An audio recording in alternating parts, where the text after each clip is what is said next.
Screen visible है आप लोगों को?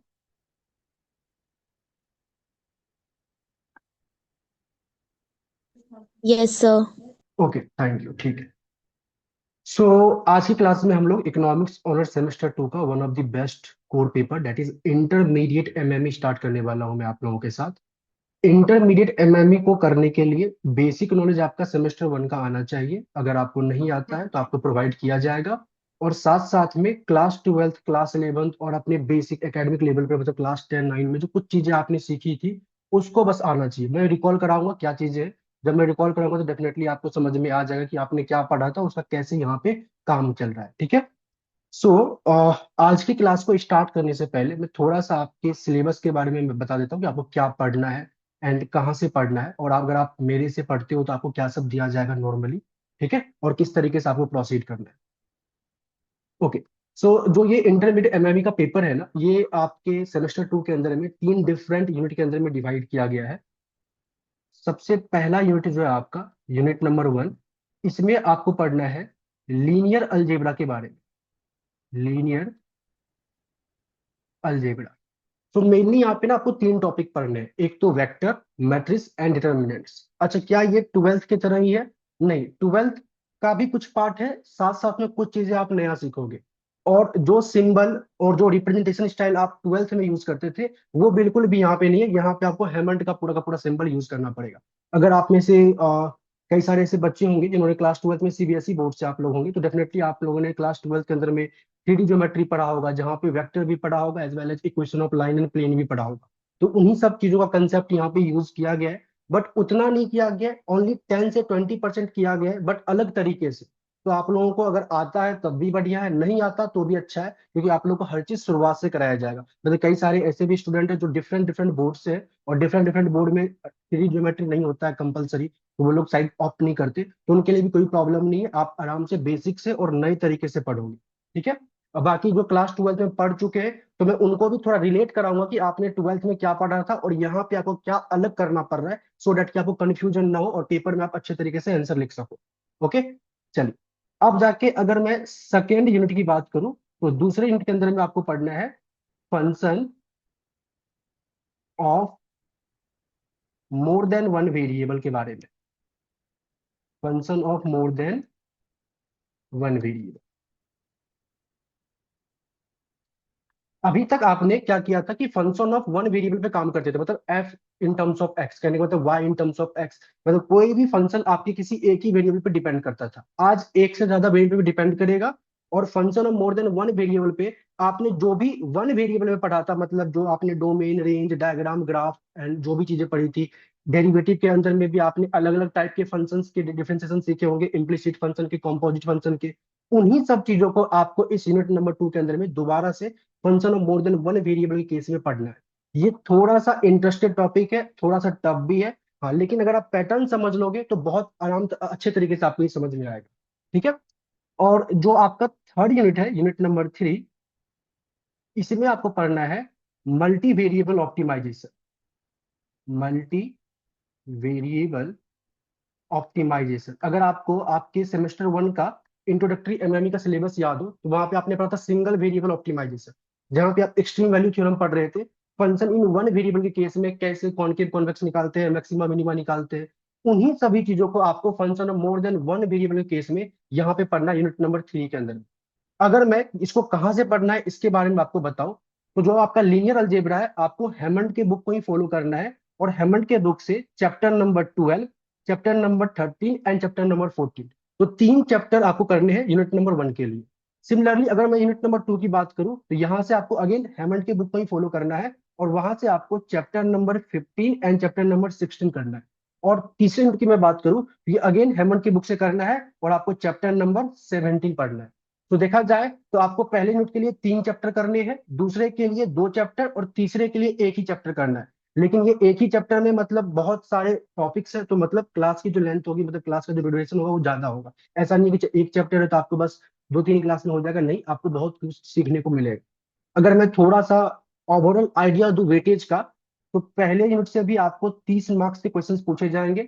सेकेंड यूनिट से भी आपको 30 मार्क्स का क्वेश्चन पूछा जाएगा। एंड थर्ड यूनिट से भी आपको 30 मार्क्स का क्वेश्चन पूछा जाएगा। तो अब आप इसी से समझ लो कि अगर तीसरे यूनिट के लिए भी 30 मार्क्स का वेटेज है, तो इट मीन चैप्टर नंबर 17 में आपको कई सारी चीजें सीखने को मिलेंगी। सबसे ज्यादा यहाँ पे आपको जो ध्यान देना है, जो सबसे ज्यादा टफ है, वो आपका यूनिट नंबर 2 है। ये इसलिए है क्योंकि इस जगह पे आप एक नया चीज सीख रहे होते हो, और नया चीज को जब तक आप अच्छे तरीके से बेसिक नहीं समझोगे, तब तक ये आगे आपके पास मतलब समझ में नहीं आएगा। तो यहाँ पे आपको बहुत अच्छे तरीके से ध्यान देना है, क्योंकि ये आज जो स्टार्ट होगा सेमेस्टर 2 में, ये फिर चलता जाएगा। क्योंकि आपको पता है कि आप कोई भी, लेटर सपोज इकोनॉमिक्स के कोई भी फंक्शन की बात करो, चाहे प्रॉफिट फंक्शन की बात करो। 1 सेकेंड अनिकेत, प्लीज आप इसको रिमूव कर दीजिएगा जो आपने यहाँ पे स्क्रीन पे लिखा है। Okay, thank you. So okay, ठीक है, मैं क्या कह रहा था, हाँ, तो चाहे आप प्रॉफिट फंक्शन की बात करो, चाहे आप प्रोडक्शन फंक्शन की बात करो, जैसे प्रोडक्शन की मैं बात करूँ तो वो लेबर पे भी डिपेंड करता है, वो कैपिटल पे भी डिपेंड करता है, तो कई सारी चीजें हैं। तो आपको हमेशा इकोनॉमिक्स के अंदर में ना एक से ज्यादा वेरिएबल पे काम करना पड़ेगा। तो इसके लिए आपको function of more than one variable का नॉलेज बहुत अच्छे तरीके से होना चाहिए। तो ओवरऑल इन्हीं 3 यूनिट से आपको डील करना है, यही मेन मेन टॉपिक्स है। इसी के अंदर में कई सारे सब टॉपिक्स हैं जो कि आपको कराया जाए, ठीक है। चलिए, सो हम लोग आज की क्लास में, मतलब मैं किस तरीके से आपको पढ़ाऊंगा, सबसे पहले मैं यूनिट नंबर 1 को स्टार्ट करूंगा। यूनिट नंबर 1 में जो भी टॉपिक्स गिवन होंगे, पहले मैं वेक्टर पढ़ाऊंगा, वेक्टर के सारे टॉपिक्स पढ़ाऊंगा। फिर मैं मैट्रिक्स से स्टार्ट करूंगा, उसके सारे टॉपिक कराऊंगा। फिर मैट्रिक्स एंड डिटरमिनेंट्स को मिलाकर, वेक्टर को मिलाकर जो भी कंबाइंड क्वेश्चंस के टॉपिक्स होंगे, वो मैं आपको कराऊंगा। आपको क्या किया जाएगा, हर एक यूनिट के लिए आपको एक फ्रेश बुकलेट दिया जाएगा मेरी तरफ से, जिस बुकलेट के अंदर में आपके हेमंड के क्वेश्चंस तो रहेंगे ही रहेंगे, साथ साथ में डीयू के पास्ट ईयर क्वेश्चंस, और एक आध अलग से जो बुक्स फॉलो होती है एग्जाम में क्वेश्चंस बनाने के लिए, उसके भी क्वेश्चंस आपको दिए जाएंगे। आपका काम क्या है इंटरमीडिएट एमएमई में, सिर्फ और सिर्फ जो भी मैं क्लास में करा रहा हूं उसको आप अच्छे तरीके से समझोगे, अच्छे तरीके से नोट्स बनाओगे, और जो भी मैं बुकलेट्स प्रोवाइड करूंगा उसके क्वेश्चंस को सॉल्व करोगे। अगर आप इतना कर लेते हो शुरुआत से, तो डेफिनेटली आपका पेपर भी अच्छा जाएगा, और आप 10 आउट ऑफ 10 स्कोर भी करोगे, क्योंकि कई सारे बच्चे इस तरीके से करते हैं। मतलब आपको एक्स्ट्रा कुछ नहीं करना, इधर भी कोई भी बुक वगैरह नहीं करना, और ओनली आपको क्लास पे डिपेंड करना है। क्लास में मैं जो कराऊंगा वो आपको पढ़ना है, साथ साथ में जो भी मैं बुक में क्वेश्चंस दूंगा उस क्वेश्चंस की प्रैक्टिस करना है, डेट्स। यहाँ तक में किसी को डाउट है एनीवन, तो आप हैंड रेज करके पूछ सकते हो। सिलेबस बुक में कोई डाउट? कंपलसरी है? यस समीर। सर हेमंड का बुक होना कंपलसरी है? Not required. मैं अगर बुकलेट आपको प्रोवाइड कर रहा हूँ तो आप हेमंड की बुक को फॉलो भी कर सकते हो और छोड़ भी सकते ओके सर। हो। और कोई सर डाउट एनीवन? बुकलेट जो आप प्रोवाइड करेंगे उसकी हार्ड कॉपी आप खुद देंगे या नहीं नहीं, हार्ड कॉपी निकलवानी? आपको निकलवानी पड़ेगी, मैं पीडीएफ के फॉर्म में आपको शेयर करूंगा डिजिटली। Okay sir. ठीक है। चलिए, यस सर। तो ओवरऑल बेसिक सिलेबस है, सिलेबस के बारे में अब ज्यादा डिस्कस करने की कोई इंपॉर्टेंट, अच्छा कुछ ना, चैप्टर नंबर 12 13 14 इन सब में से कुछ कुछ ऐसे पॉइंट्स हैं जो आपको नहीं करने। जब आप मिनट्स ऑफ मीटिंग के सिलेबस में देखोगे तो वहां पे आपको दिख जाएंगे, एज वेल जब मैं आप लोगों को क्लास में कराऊंगा तो मैं बताऊंगा भी। जैसे कि एंड ऑर्डर के डिटर्मिनेंट्स आपको नहीं करने हैं, कुछ थ्योरम्स आपको नहीं पढ़ने हैं, कुछ प्रूफ्स आपको नहीं करने हैं। तो जो चीजें आपके सिलेबस में नहीं है इन चैप्टर में से, वो आपको नहीं करने, तो वो मैं आप लोगों को साथ साथ में बताऊंगा। यस, किसी को डाउट है? चलिए, अभी तक किसी को डाउट नहीं है, तो अब हम लोग आगे बढ़ते हैं, और प्लीज सारे अपने आप को म्यूट रखिएगा, और किसी को कोई भी डाउट कहीं पे भी हो तो आप पहले हैंड रेज करके फिर जाके आप डाउट्स पूछिएगा। सो आज की क्लास में हम लोग स्टार्ट करेंगे यूनिट नंबर 1 को, और इसमें जो सबसे पहला टॉपिक मैं स्टार्ट करूंगा दैट इज वेक्टर। अब इस वेक्टर टॉपिक को ना, आप में से कई सारे बच्चे पढ़े होंगे अपने एकेडमिक लेवल पे, कई सारे बच्चे ने नहीं पढ़ा होगा, क्योंकि उनके सिलेबस में, उनके बोर्ड में कंपलसरी नहीं होता, वो ऑप्शन आई थिंक ऑप्ट करना होता है, या तो आप ये ऑप्ट करो या तो कोई और टॉपिक आपके पास गिवन होती है। सो जिन्होंने पढ़ा है उनको भी मैं कह रहा हूँ, और जिन्होंने नहीं पढ़ा है उनको भी मैं कह रहा हूँ कि अगर आप अच्छे से चीजों को समझोगे, जो भी मैं बता रहा हूँ उसको नोट करोगे, तो आपको डेफिनेटली ये समझ में आएगा अच्छे तरीके से, ठीक है। चलिए, सबसे पहले अगर मैं बेसिक डेफिनेशन या एक, मान लो एक बेसिक आइडिया आपको दूं वेक्टर के बारे में कि वेक्टर होता क्या है। अच्छा, एक चीज मैं आपको और समझा देता हूँ फिलहाल। जब आप मैथ्स का प्रॉपर मैथ्स पढ़ोगे ना, तो प्रॉपर मैथ्स में वेक्टर को ही अलग तरीके से आप पढ़ोगे। लेकिन यहाँ पे आपको प्रॉपर मैथ्स नहीं पढ़ना, यहाँ पे आपको जो भी टॉपिक पढ़ने हैं उसको इकोनॉमिक्स के पॉइंट ऑफ व्यू से, और जितना आपके सिलेबस में दे रखा है उतना पढ़ना है। क्योंकि आपको पेपर देना है इकोनॉमिक्स ऑनर्स का, साथ साथ में आपको क्वेश्चंस भी सॉल्व करने इकोनॉमिक्स ऑनर्स के। तो आपको इकोनॉमिक्स ऑनर्स से रिलेटेड वाली चीजें ही आनी चाहिए। अब मैं वेक्टर का डेफिनेशन आपको बहुत बेसिक लिखवा दूंगा, आप किसी बुक में जाओगे, आप मैथ्स वाली बुक में देखोगे तो वहां पे बहुत अलग अलग तरीके से लिखे होते हैं। तो आपको उतना फॉलो नहीं करना, जितना मैं कराऊंगा जो आपके सिलेबस के लिए रिक्वायर्ड है उतना ही आपको करके जाना है। बाकी किसी को एक्स्ट्रा करना है तो आप कर सकते हो, बाकी मैं आपको इतना ही बताऊंगा, यही सजेस्ट करूंगा कि आप उतना ही करो जितना आपके सिलेबस के पॉइंट ऑफ व्यू से इंपॉर्टेंट है। चलिए, सो जैसा कि मैं आपको बता रहा था कि सिंपल सा मैं डेफिनेशन बताऊं। और लाइन सेगमेंट, कोई भी एक लाइन विच हैज मैग्नीट्यूड। अब मैं यहाँ पे ब्रेक कर रहा हूँ, कहने का मतलब मान लेते कोई एक लाइन है, ये सपोज लाइन, डेफिनेटली सी बात है कि इस लाइन का अपना मैग्नीट्यूड होगा, मतलब लेंथ होगा। तो a line segment which has magnitude, अगर इसी लाइन सेगमेंट का एज वेल एज डायरेक्शन, अगर मैं डायरेक्शन भी बता दूं, अगर ये लाइन सेगमेंट मैग्नीट्यूड के साथ साथ में डायरेक्शन भी कैरी कर लेता है, लेट अस सपोज ये रहा इसका डायरेक्शन कि इस डायरेक्शन में ये मूव कर रहा है, then this is called vector. कहने का मतलब कि कोई भी लाइन सेगमेंट जिसके पास अपना मैग्नीट्यूड भी हो एज वेल एज अपना डायरेक्शन भी हो, तो उसी को हम लोग क्या बोलते हैं, वेक्टर बोलते हैं। सिंपल लैंग्वेज में आपको इतना ही समझना है इकोनॉमिक्स के पॉइंट ऑफ व्यू से। जैसे फॉर एग्जांपल, जैसे मैंने यहाँ पे ये लाइन लिखा था, इस लाइन का लेट सपोज ये इनिशियल पॉइंट है जिसको मैंने लिखा ए, और ये टर्मिनल पॉइंट है जहां पे लाइन खत्म होती है जिसको मैंने लिया लेट सपोज बी। तो ये ए और बी हमारे पास एक वेक्टर है जिसका अपना डायरेक्शन भी है, मैग्नीट्यूड भी है और डायरेक्शन भी है। मान लेते हैं लेट सपोज ये जो ए वेक्टर है ना, इसका कोऑर्डिनेट्स है x1 y1 and z1, this is the coordinates of point A. इस लाइन का पॉइंट ए पे जो कोऑर्डिनेट है वो x1 y1 z1 है। पॉइंट बी पे जो कोऑर्डिनेट्स है that is x2 y2 and z2। तो आप क्या करते थे क्लास 12 के अंदर में, जिन बच्चों ने पढ़ा था वेक्टर, वो क्या कहते था, अगर ये एक वेक्टर है, अगर लाइन सेगमेंट है जिसका डायरेक्शन भी है मैग्नीट्यूड है, तो आप बोलते थे ये ए बी वेक्टर होगा, और इसको आप लिखते थे कुछ इस तरीके से, A B is equal to x2 minus x1 I cap plus में y2 माइनस y1 जे कैप प्लस में z2 माइनस z1 के कैप। याद आ रहा है एनीवन जिन्होंने क्लास 12 में पढ़ा है? कोई ऐसा है कि जिस यस सर।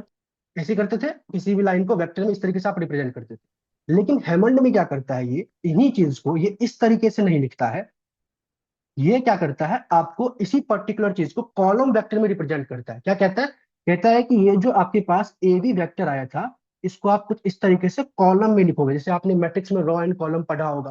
क्या लिखोगे, x2 माइनस में x1 एक एलिमेंट हुआ, y2 माइनस में y1 दूसरा एलिमेंट हुआ, एंड z2 माइनस में z1 ये तीसरा एलिमेंट हुआ। तो कुछ इस तरीके से जो हेमंड है आपका, इसको कॉलम वेक्टर में रिप्रेजेंट करता है। आप कहने का मतलब ये है कि अगर सर पेपर में मैं ऐसे लिख दूंगा तो क्या मेरा आंसर गलत आएगा?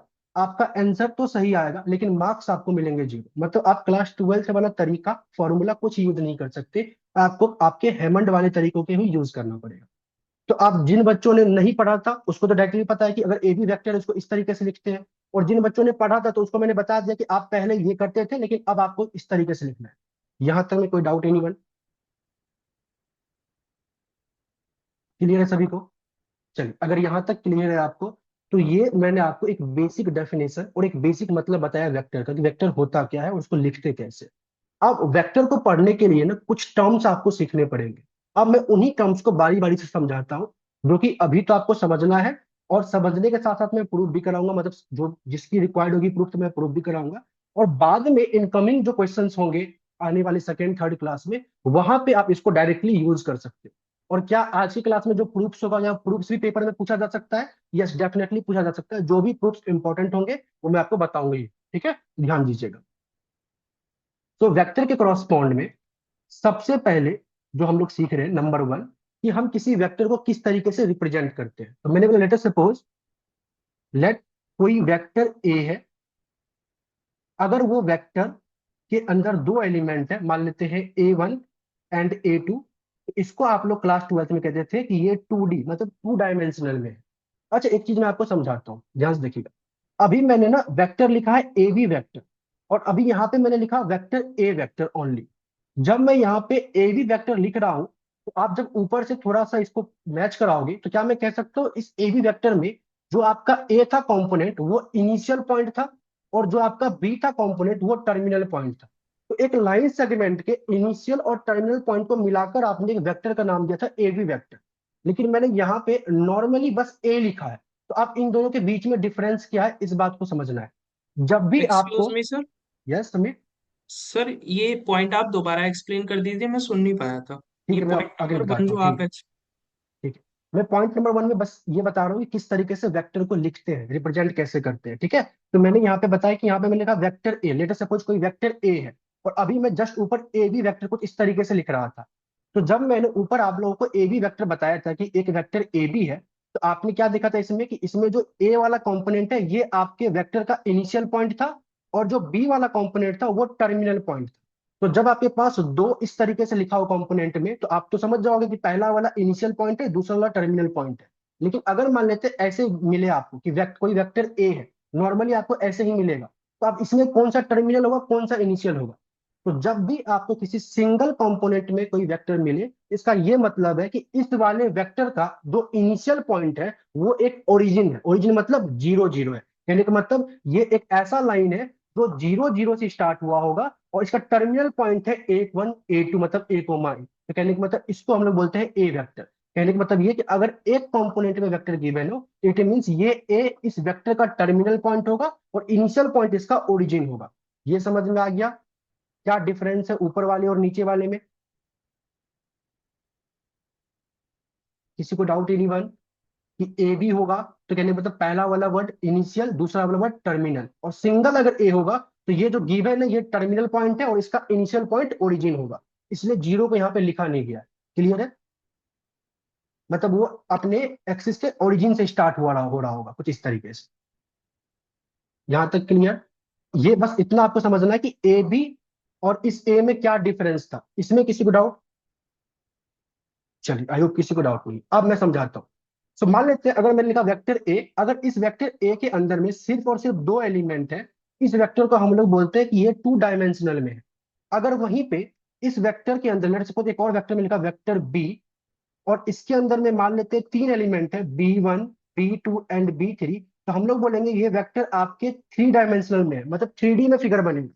अगर वही मैं अगर बोलूं कि कोई एक वेक्टर सी है जिसके अंदर में एलिमेंट एन टाइम्स है, सी वन सी टू से लेकर सी एन, तो ये वेक्टर कहने का मतलब आपके पास एन डी में अवेलेबल है। तो कहने का मतलब आपने क्लास 12 में पढ़ा होगा, टू डी मतलब टू डायमेंशनल जहां पे दो एक्सिस पे डायग्राम बनेगा, थ्री डी मतलब थ्री डायमेंशनल मतलब तीन वेरिएबल्स है, एन डी का मतलब एन डायमेंशनल। आप नॉर्मली डायग्राम सिर्फ टू डी में बना सकते हो, थ्री डी में डायग्राम नहीं बनेगा, थ्री डी और थ्री डी से आगे आप डायग्राम नहीं बना सकते। लेकिन थ्री डी के अंदर में आप कुछ बेसिक्स डायग्राम बना सकते हो, कुछ स्टैंडर्ड फॉर्म बना सकते हो, जैसे आपने टू डी के अंदर में आपने सीखा है पैराबोला, हाइपरबोला, इलिप्स, जो कि एक स्टैंडर्ड फॉर्म है। तो थ्री डी में भी आपको कुछ स्टैंडर्ड फॉर्म सिखाया जाएगा कि कोई भी कोऑर्डिनेट्स को कैसे रिप्रेजेंट करते हैं, तो वो आप लोग को बताया जाएगा। इसके अलावा आपको थ्री डी और थ्री डी से आगे के लिए कोई डायग्राम नहीं पूछेगा, डायग्राम हमेशा आपको टू डी में ही बनाना पड़ेगा। सो अगर किसी भी वेक्टर के अंदर दो एलिमेंट है तो वो टू डायमेंशनल में है, तीन एलिमेंट है तो थ्री में है, अगर एन एलिमेंट है तो एन में है। इसी चीज को जो हेमंड है मतलब टू डी को, मतलब टू डायमेंशनल को, वो कुछ इस तरीके से रिप्रेजेंट करता है आर पे पावर टू। ये पावर जो टू है इसका मतलब है टू डायमेंशन। तो नीचे वाले को कैसे रिप्रेजेंट करेगा? आर पे पावर थ्री, मतलब पावर थ्री मतलब थ्री डायमेंशनल। और इसको कैसे रिप्रेजेंट करेगा? आर पे पावर एन, अगर पावर एन है तो मतलब एन डायमेंशनल। एन है तो एन डायमेंशनल मतलब उसके एन एलिमेंट्स होंगे। थ्री है तो थ्री डायमेंशनल उसके तीन एलिमेंट्स होंगे, मतलब हर एक वेक्टर के तीन तीन एलिमेंट्स होंगे। और टू है तो हर एक वेक्टर के दो दो एलिमेंट्स होंगे। तो कुछ इस तरीके से हम लोग वेक्टर को रिप्रेजेंट करते हैं। ये पहला पार्ट समझ में आया वेक्टर का? एनीवन कोई डाउट? किसी को डाउट है इसमें? सर वो सिंबल कौन सा है 2D को रिप्रेजेंट करने वाला? ये रहा आर स्क्वायर, थ्री डी को आर क्यूब और सर इसको R N. Yes Priyanshi? Sir ये आर की कोई फुल फॉर्म होती है या बस ऐसे नहीं नहीं, बस नॉर्मल वेक्टर ये बस दिखाने लिखने के का स्टाइल है, लिए? रिप्रेजेंटेशन स्टाइल है, सिंबल है, दैट्स इट। जिसके पावर पे बस ये रिप्रेजेंट करता है, जितना पावर का मतलब उतने डायमेंशनल में आपका गिवन वेक्टर है। क्लियर? Okay sir. तो पहले पार्ट में हम लोगों ने सीखा कि किस तरीके से वेक्टर को रिप्रेजेंट करते हैं और कैसे हम वेक्टर को पहचानेंगे वो कौन से डायमेंशनल में है। अब आते हैं सेकेंड पार्ट। चलिए, सेकेंड पार्ट में हम सीखेंगे मैग्नीट्यूड ऑफ वेक्टर, किसी भी वेक्टर का मैग्नीट्यूड निकालना। तो मैग्नीट्यूड ऑफ वेक्टर, मैग्नीट्यूड का बेसिकली मतलब होता है लेंथ। मतलब जो लाइन सेगमेंट था उसका लेंथ, उसका डिस्टेंस, वही चीज। तो मान लेते हैं, लेट अस सपोज हमारे पास कोई एक वेक्टर ए है। Let we have a vector A जो कि आर एन, मतलब एन एलिमेंट जिसके अंदर में है, A1 A2 से लेकर ए है। हमारे पास एक वेक्टर है ए। अगर इस वेक्टर ए का मेरे को मैग्नीट्यूड निकालना पड़ेगा, मतलब लेंथ निकालना पड़ेगा, इसके लिए फॉर्मूला होता है सबसे पहले तो मैग्नीट्यूड, मतलब वेक्टर ए का मैग्नीट्यूड का सिंबल होता है ए, और इसके साथ हम लोग दो इस तरीके से स्ट्रेट लाइन डाल देते हैं। मतलब एक डालेंगे तो मोड कहलाएगा, दो डाल देंगे तो मतलब मैं मैग्नीट्यूड निकाल रहा हूँ। तो इसका फॉर्मूला होता है स्क्वायर रूट के अंदर में जो भी वेक्टर के अंदर में एलिमेंट है, इन सब एलिमेंट के स्क्वायर का समेशन, मतलब कि A1 का स्क्वायर प्लस A2 का square dot dot dot AN का स्क्वायर। तो मेरे गिवन वेक्टर के जितने भी एलिमेंट्स थे उन सब के स्क्वायर का समेशन को जब मैंने स्क्वायर रूट के अंदर में डाला तो मेरे पास इस गिवन वेक्टर का मैग्नीट्यूड निकला।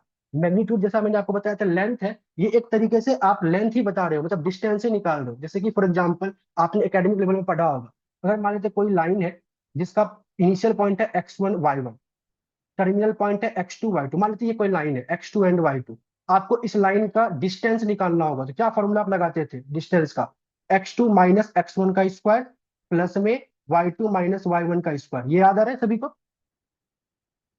यही निकालते थे, फॉर्मूला यूज करते थे डिस्टेंस निकालने के लिए किसी भी पर्टिकुलर लाइन का, अगर दो कोऑर्डिनेट्स गिवन है तो सिमिलरली अगर मैं इस वेक्टर ए की बात करूं तो क्या मैं कह सकता हूं इस वेक्टर ए का इनिशियल पॉइंट है 0 0, अगर ये 2D में रहता तो, और टर्मिनल पॉइंट क्या है तो A1 एंड A2। अब इसका मेरे को डिस्टेंस निकालना होगा तो स्क्वायर रूट A1 माइनस 0 का स्क्वायर प्लस में A2 माइनस 0 का स्क्वायर। तो A1 माइनस 0 का स्क्वायर क्या आएगा? A1 स्क्वायर ही आएगा। A2 माइनस 0 क्या आएगा? A2 स्क्वायर ही आएगा। तो क्या यही चीज किया गया है इस जगह पे? तो सेम आपने डिस्टेंस वाले फॉर्मूला को भी यूज किया है, बट सिंस ये वेक्टर की बात कर रही है तो इसका आपने अलग नाम दिया, दैट इज मैग्नीट्यूड, और एक अलग सिंबल से इसको रिप्रेजेंट किया गया है। सो किसी भी वेक्टर का मैग्नीट्यूड निकालने के लिए क्या फॉर्मूला यूज करेंगे, ये समझ में आ गया। चलिए मैं आपको एक एग्जांपल समझाता हूँ तो और भी बेटर अच्छे तरीके से आपको समझ में आएगा। मान लेते हैं मैंने यहाँ पे एक एग्जांपल लिया, फॉर एग्जांपल कि मेरे पास एक वेक्टर ए है जिसके एलिमेंट 2 and 3 ये गिवन है, मतलब 2D में वेक्टर गिवन है, मेरे को इसका मैग्नीट्यूड निकालना है।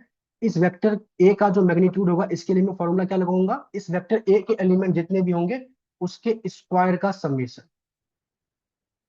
2 का स्क्वायर 4, 3 का स्क्वायर 9, तो मेरे पास आ जाएगा √30। ये मेरे पास इसका मैग्नीट्यूड आएगा। क्लियर है सेकेंड पार्ट कि किसी भी वेक्टर का अगर मुझे मैग्नीट्यूड निकालना हो तो निकाल सकते हैं? कोई डाउट एनीवन? ठीक है, चलिए अब आते हैं हम लोग तीसरा पार्ट समझते हैं, दैट इज यूनिट वेक्टर। मतलब ये किसी भी वेक्टर को हम लोग यूनिट वेक्टर कब कह सकते हैं? कहता है a vector which has unit magnitude, unit magnitude, मतलब ऐसे वेक्टर जिसका मैग्नीट्यूड जो हो, जिस लेटर सपोज दैट इज, मान लीजिए कोई वेक्टर यू है, अब इस यू वेक्टर का जो मैग्नीट्यूड है अगर यूनिट है मतलब 1 है, तो इस टाइप के वेक्टर को हम लोग बोलते हैं यूनिट वेक्टर। ऐसे वेक्टर जिसका मैग्नीट्यूड 1 के बराबर आए उस वेक्टर को हम लोग कहते हैं यूनिट वेक्टर। क्लियर है? अच्छा, अगर मान लेते कोई ऐसा वेक्टर है जो कि यूनिट नहीं है, उसको मेरे को यूनिट में कन्वर्ट करना है, तो कैसे होगा? तो किसी भी वेक्टर को यूनिट में कन्वर्ट करने के लिए जो फॉर्मूला होता है यूनिट वेक्टर का, वो होता है, लेट सपोज कोई वेक्टर ए था जो कि यूनिट वेक्टर नहीं था, तो उसको मैं यूनिट में कन्वर्ट करूंगा तो मैं उस ए वेक्टर में उसके मैग्नीट्यूड से डिवाइड कर दूंगा। तो this is the formula for making और you can say creating any normal vector to unit vector. जैसे फॉर एग्जाम्पल मैं आपको समझाता हूँ, ध्यान से देखिए। मैंने बोला कि आपके पास एक वेक्टर है, लेट अस सपोज ए, वो कुछ उसके एलिमेंट ये है 1 1, कुछ इस तरीके से मान लेते हैं, ये है 1 1। बताओ क्या ये वेक्टर यूनिट वेक्टर है? एनीवन? पहले तो यूनिट वेक्टर किसको कहते हैं? ऐसे वेक्टर जिसके मैग्नीट्यूड क्या हो, 1 के बराबर हो। तो क्या इस वाले वेक्टर का मैग्नीट्यूड 1 के बराबर आएगा? चेक करते हैं, सबसे पहले मैग्नीट्यूड निकालते हैं। कुछ ऐसे निकालेंगे, 1 का स्क्वायर प्लस में 1 का square which is square root of 2। क्या ये मैग्नीट्यूड 1 के बराबर है? तो कहने का मतलब ये यूनिट वेक्टर नहीं है। कहता इसको अगर यूनिट वेक्टर में कन्वर्ट करना होगा तो कैसे करेंगे? कहता है अगर आपको इसी ए वेक्टर को यूनिट वेक्टर में कन्वर्ट करना है तो आप इस वेक्टर को डिवाइड कर दो इसके मैग्नीट्यूड से। तो कहने का मतलब इसका मैग्नीट्यूड आया था 1 बाय मतलब √2 बेसिकली, तो डिवाइड कर रहे हो आप √2 से, और आपका वेक्टर मतलब वेक्टर ए क्या था तो 1 1 था।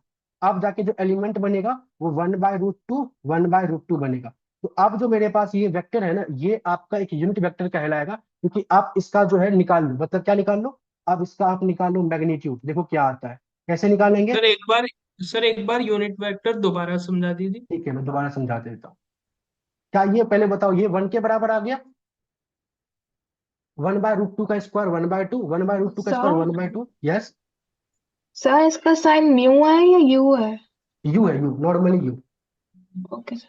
ठीक है, चलिए मैं दोबारा बताता हूँ। मैंने बोला कि किसी भी वेक्टर को यूनिट वेक्टर कब कहते हैं? जब भी किसी वेक्टर का जो मैग्नीट्यूड है अगर वो 1 के बराबर आता है, मतलब यूनिट आता है, तो उस टाइप के वेक्टर को बोलते हैं हम लोग यूनिट वेक्टर। अब कोई ऐसा वेक्टर है जो कि यूनिट नहीं है बट मेरे को उसको यूनिट में कन्वर्ट करना है, तो मैं क्या करूंगा, उस वेक्टर को उसके मैग्नीट्यूड से डिवाइड कर दूंगा, तो जो गिवन वेक्टर है वो यूनिट वेक्टर में कन्वर्ट हो जाएगा। मैंने एग्जांपल लिया, मान लेते हैं पेपर में बोलता है कोई एक वेक्टर ए है और इसके एलिमेंट गिवन थे, बोलता क्या बताओ ये यूनिट वेक्टर है, तो आप क्या करते, इसका मैग्नीट्यूड निकालते। जब आपने इसका मैग्नीट्यूड निकाला तो ये √2 आया, जो कि 1 के बराबर नहीं है, तो इट मीन ये जो ए वेक्टर है ये यूनिट वेक्टर नहीं है। क्लियर है यहाँ तक? अब इसको मेरे को यूनिट वेक्टर में कन्वर्ट करना है, तो कन्वर्ट करने के लिए क्या कहता है कि जिस भी वेक्टर को आपको यूनिट में कन्वर्ट करना है, आप उस वेक्टर को उसके मैग्नीट्यूड से डिवाइड कर दो। तो मतलब मैं इस ए वाले वेक्टर को इसके मैग्नीट्यूड से मैं डिवाइड कर दूंगा, तो 1/√2 मतलब कि √2 इज योर बेसिकली मैग्नीट्यूड। तो आपने ये डिवाइड कर दिया किसको, ए वेक्टर को, तो अब इसके एलिमेंट क्या आ जाएंगे, 1/√2 जैसे आप मैट्रिक्स में करते थे ना, कोई चीज को डिवाइड करते थे तो उसके सारे एलिमेंट में डिवाइड होता था ना, उस तरीके से ये डिवाइड हो गया। तो अब जो आपके पास ये वाला आया है वेक्टर, ये आपका यूनिट वेक्टर है। कैसे? जब आप इसका मैग्नीट्यूड निकालोगे, देखो ये 1 के ही बराबर आएगा। अब समझ में आया ये टॉपिक?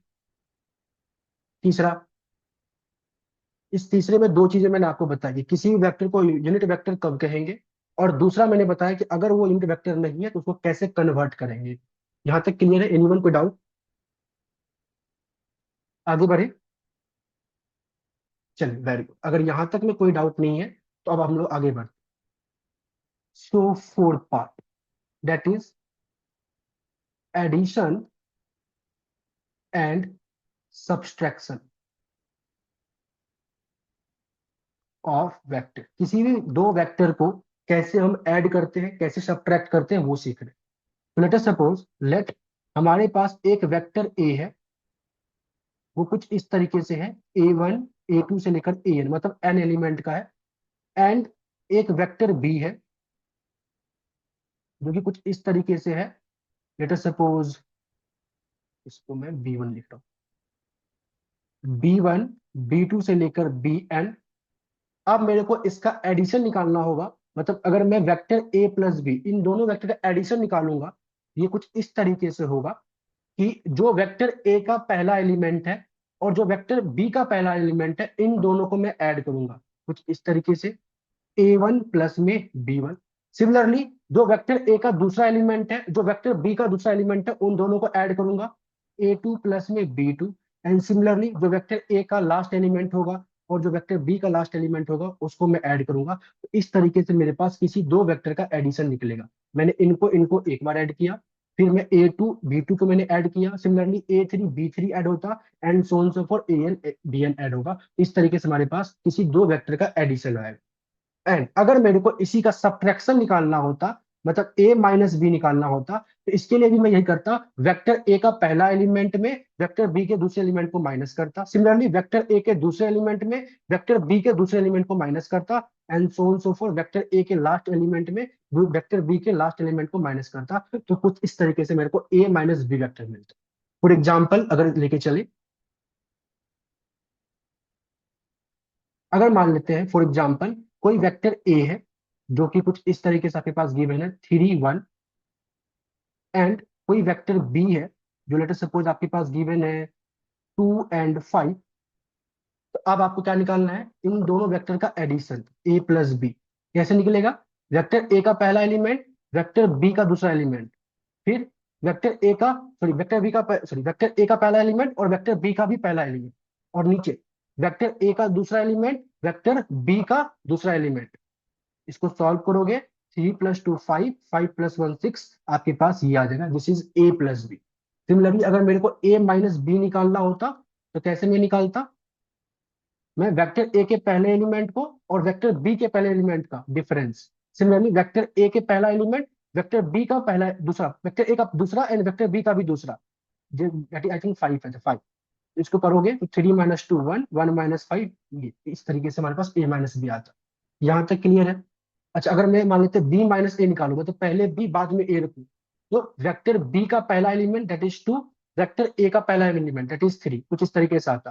फिर वेक्टर b का दूसरा एलिमेंट दैट इज 5 और वेक्टर a का दूसरा एलिमेंट दैट इज 1, कुछ इस तरीके से आता। तो 2 - 3 -1 और 4, तो कुछ इस तरीके से मेरे पास आता। तो क्या मेरे पास अगर कोई दो वेक्टर गिवन होगा, उन दो वेक्टर का मैं एडिशन एंड सब्ट्रैक्शन निकाल सकता हूँ? एनीवन, किसी को डाउट इसमें? किसी को डाउट है किसी भी वेक्टर का एडिशन एंड सब्ट्रैक्शन में? No sir. चलो, कोई डाउट नहीं है तो अब मैं आप लोगों को इन सभी का ना एक डायग्रामेटिकली दिखा दूं, किस तरीके से, ज्योमेट्रिकली कैसे हम लोग इसको शो करते हैं। ध्यान से देखिए। मैं इसके लिए ग्रीन पेन लेता हूँ, ठीक है। सबसे पहले बात करते हैं हम लोग a प्लस बी का। यस सार्थक, क्या डाउट है?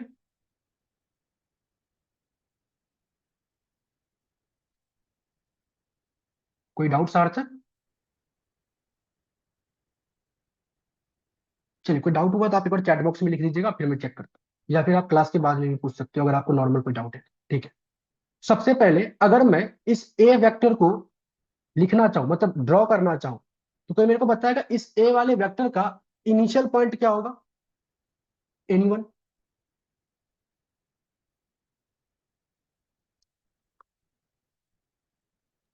सर 0 0। Very good, 0 0। अगर वेक्टर किसी एक नंबर पे है तो इट मीन इसका इनिशियल पॉइंट 0 0 हो। क्लियर है? चलिए, अब जैसे मेरे पास ये इनिशियल पॉइंट आ गया तो कहने को तो क्या मैं कह सकता हूँ, और टर्मिनल पॉइंट क्या है? 3 1। क्या मैं कह सकता हूँ इसका, लेट अस सपोज ये रहा 3, ये रहा 1, और इनिशियल पॉइंट था 0 0, तो ये 0 0 से स्टार्ट होगा और 1 3, और यू कैन से 3 1, यहां से कुछ इस तरीके से आएगा।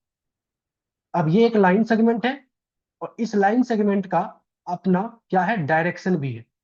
इसको हम लोग बोलेंगे ये है आपके पास वेक्टर ए। क्लियर?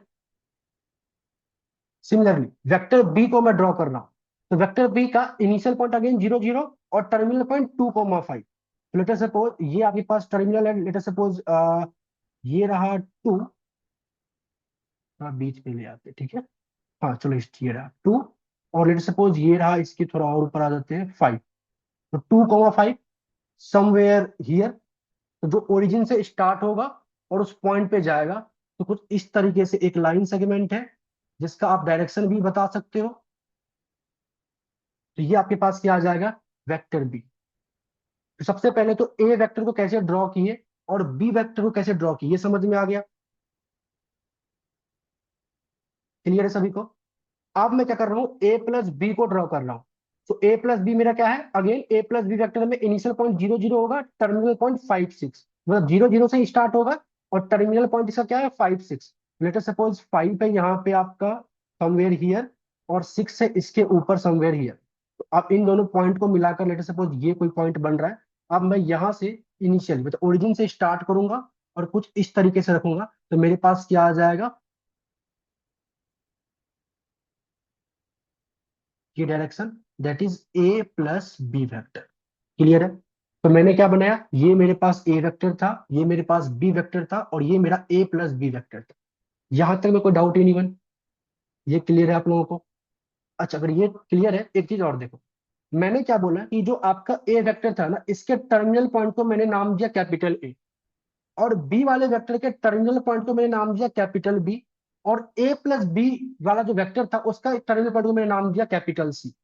अगर मैं इस सभी वेक्टर के टर्मिनल पॉइंट को अगर मैं कुछ इस तरीके से स्ट्रेट लाइन से जोड़ू, स्केल के हेल्प से कुछ इस तरीके से, तो क्या ये आपको एक पैरेललोग्राम दिख रहा है? आप बढ़िया से स्केल के हेल्प से इसको जब ऐड करोगे, मतलब जोड़ोगे एक तरीके से, तो क्या आपको ये पैरेललोग्राम दिख रहा है? और पैरेललोग्राम का क्या प्रॉपर्टी होता है? Each opposite sides are equal. कहने का मतलब ये और ये आपस में इक्वल होंगे और ये आपस में इक्वल होंगे। कहने का मतलब ये है कि इस वेक्टर बी का जो मैग्नीट्यूड होगा और इसका जो मैग्नीट्यूड होगा, लेंथ होगा, ये आपस में इक्वल होंगे। और इस वेक्टर ए का जो मैग्नीट्यूड होगा और इसका जो मैग्नीट्यूड होगा, ये आपस में इक्वल होंगे। इतना बात आप लोग समझ पा रहे हो? पहले तो वेक्टर ए को कैसे ड्रॉ किया, फिर बी को कैसे किया, फिर ए प्लस बी को कैसे किया, ये क्लियर है? सर क्या क्या इक्वल होएगा? Opposite sides. एक पैरेललोग्राम का एक हमारे पास प्रॉपर्टी होती है कि हर एक पैरेललोग्राम का जो अपोजिट साइड्स होते हैं आपस में इक्वल होते हैं। इस लाइन का अपोजिट साइड ये है ना, ये दोनों आपस में इक्वल होंगे और ये आपस में इक्वल होंगे। क्लियर? Yes sir. ठीक है, चलिए अब मैं क्या कर रहा हूँ ना, एक बार a माइनस बी और b माइनस ए का भी क्या करता हूँ, डायग्राम ड्रॉ करता हूँ, सो डेट कि आपको और अच्छे तरीके से समझ में आ जाएगा चीज, और इससे एक रिजल्ट भी मैं निकालूंगा। तो ध्यान से देखिएगा, मैं थोड़ा फ्रेश तरीके से इसको ड्रॉ करता हूँ।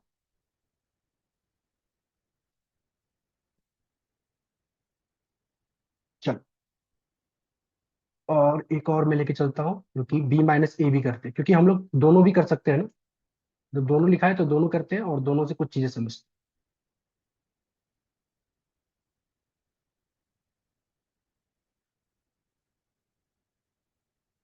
देखिए, सबसे पहले हम बात करते हैं, अगेन ध्यान से देखिएगा, ए की। इस ए वाले वेक्टर में इनिशियल पॉइंट 0 0 है, टर्मिनल पॉइंट है 3,1। मतलब ए वेक्टर को मैं ड्रॉ करूंगा तो जो 0 0 से स्टार्ट होगा और 3,1 पे काम करेगा। मतलब कुछ इस तरीके से, लेटर सपोज अगर ये है 3 और ये है मान लेते हैं 1, तो ये जो पॉइंट होगा तो एक लाइन ड्रॉ किया जाएगा ओरिजिन से, जिसका डायरेक्शन हमारे पास गिवन होगा। ये जो बना मेरे पास बना आया A vector, this is my A vector. Similarly B vector की मैं बात करूं तो वो 2,5 है। कहने का मतलब ये है जो ओरिजिन से स्टार्ट होगा एंड 2,5, लेट अस सपोज ये रहा 2 और ये रहा लेट अस सपोज 5, तो 2,5 मान लेते हैं कुछ ये पॉइंट है। तो अब मैं ओरिजिन से एक स्ट्रेट लाइन को ड्रॉ करूंगा कुछ इस तरीके से, और इस लाइन का अपना आपस में क्या होगा, डायरेक्शन भी होगा। तो ये जो मेरे पास आया दिस इज बी वेक्टर।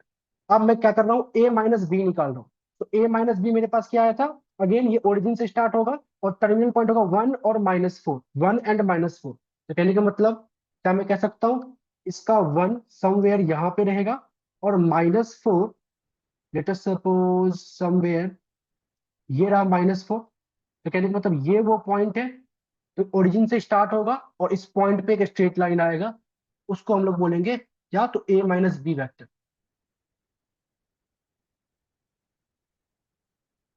कुछ इस तरीके से, तो ये जो मेरे पास आया दिस इज ए माइनस में वी वेक्टर, कुछ इस तरीके से। ठीक है, अब मैं क्या कर रहा हूँ, इन सभी को एक साथ ड्रॉ करो। मतलब एक मतलब कहने का मतलब ये है कि मैंने क्या लिखा पहले और आप लोगों को समझाने के लिए, कि मान लेते हैं इस ए वेक्टर का टर्मिनल पॉइंट ए है, बी का टर्मिनल पॉइंट बी है और ए माइनस बी का टर्मिनल पॉइंट सी है।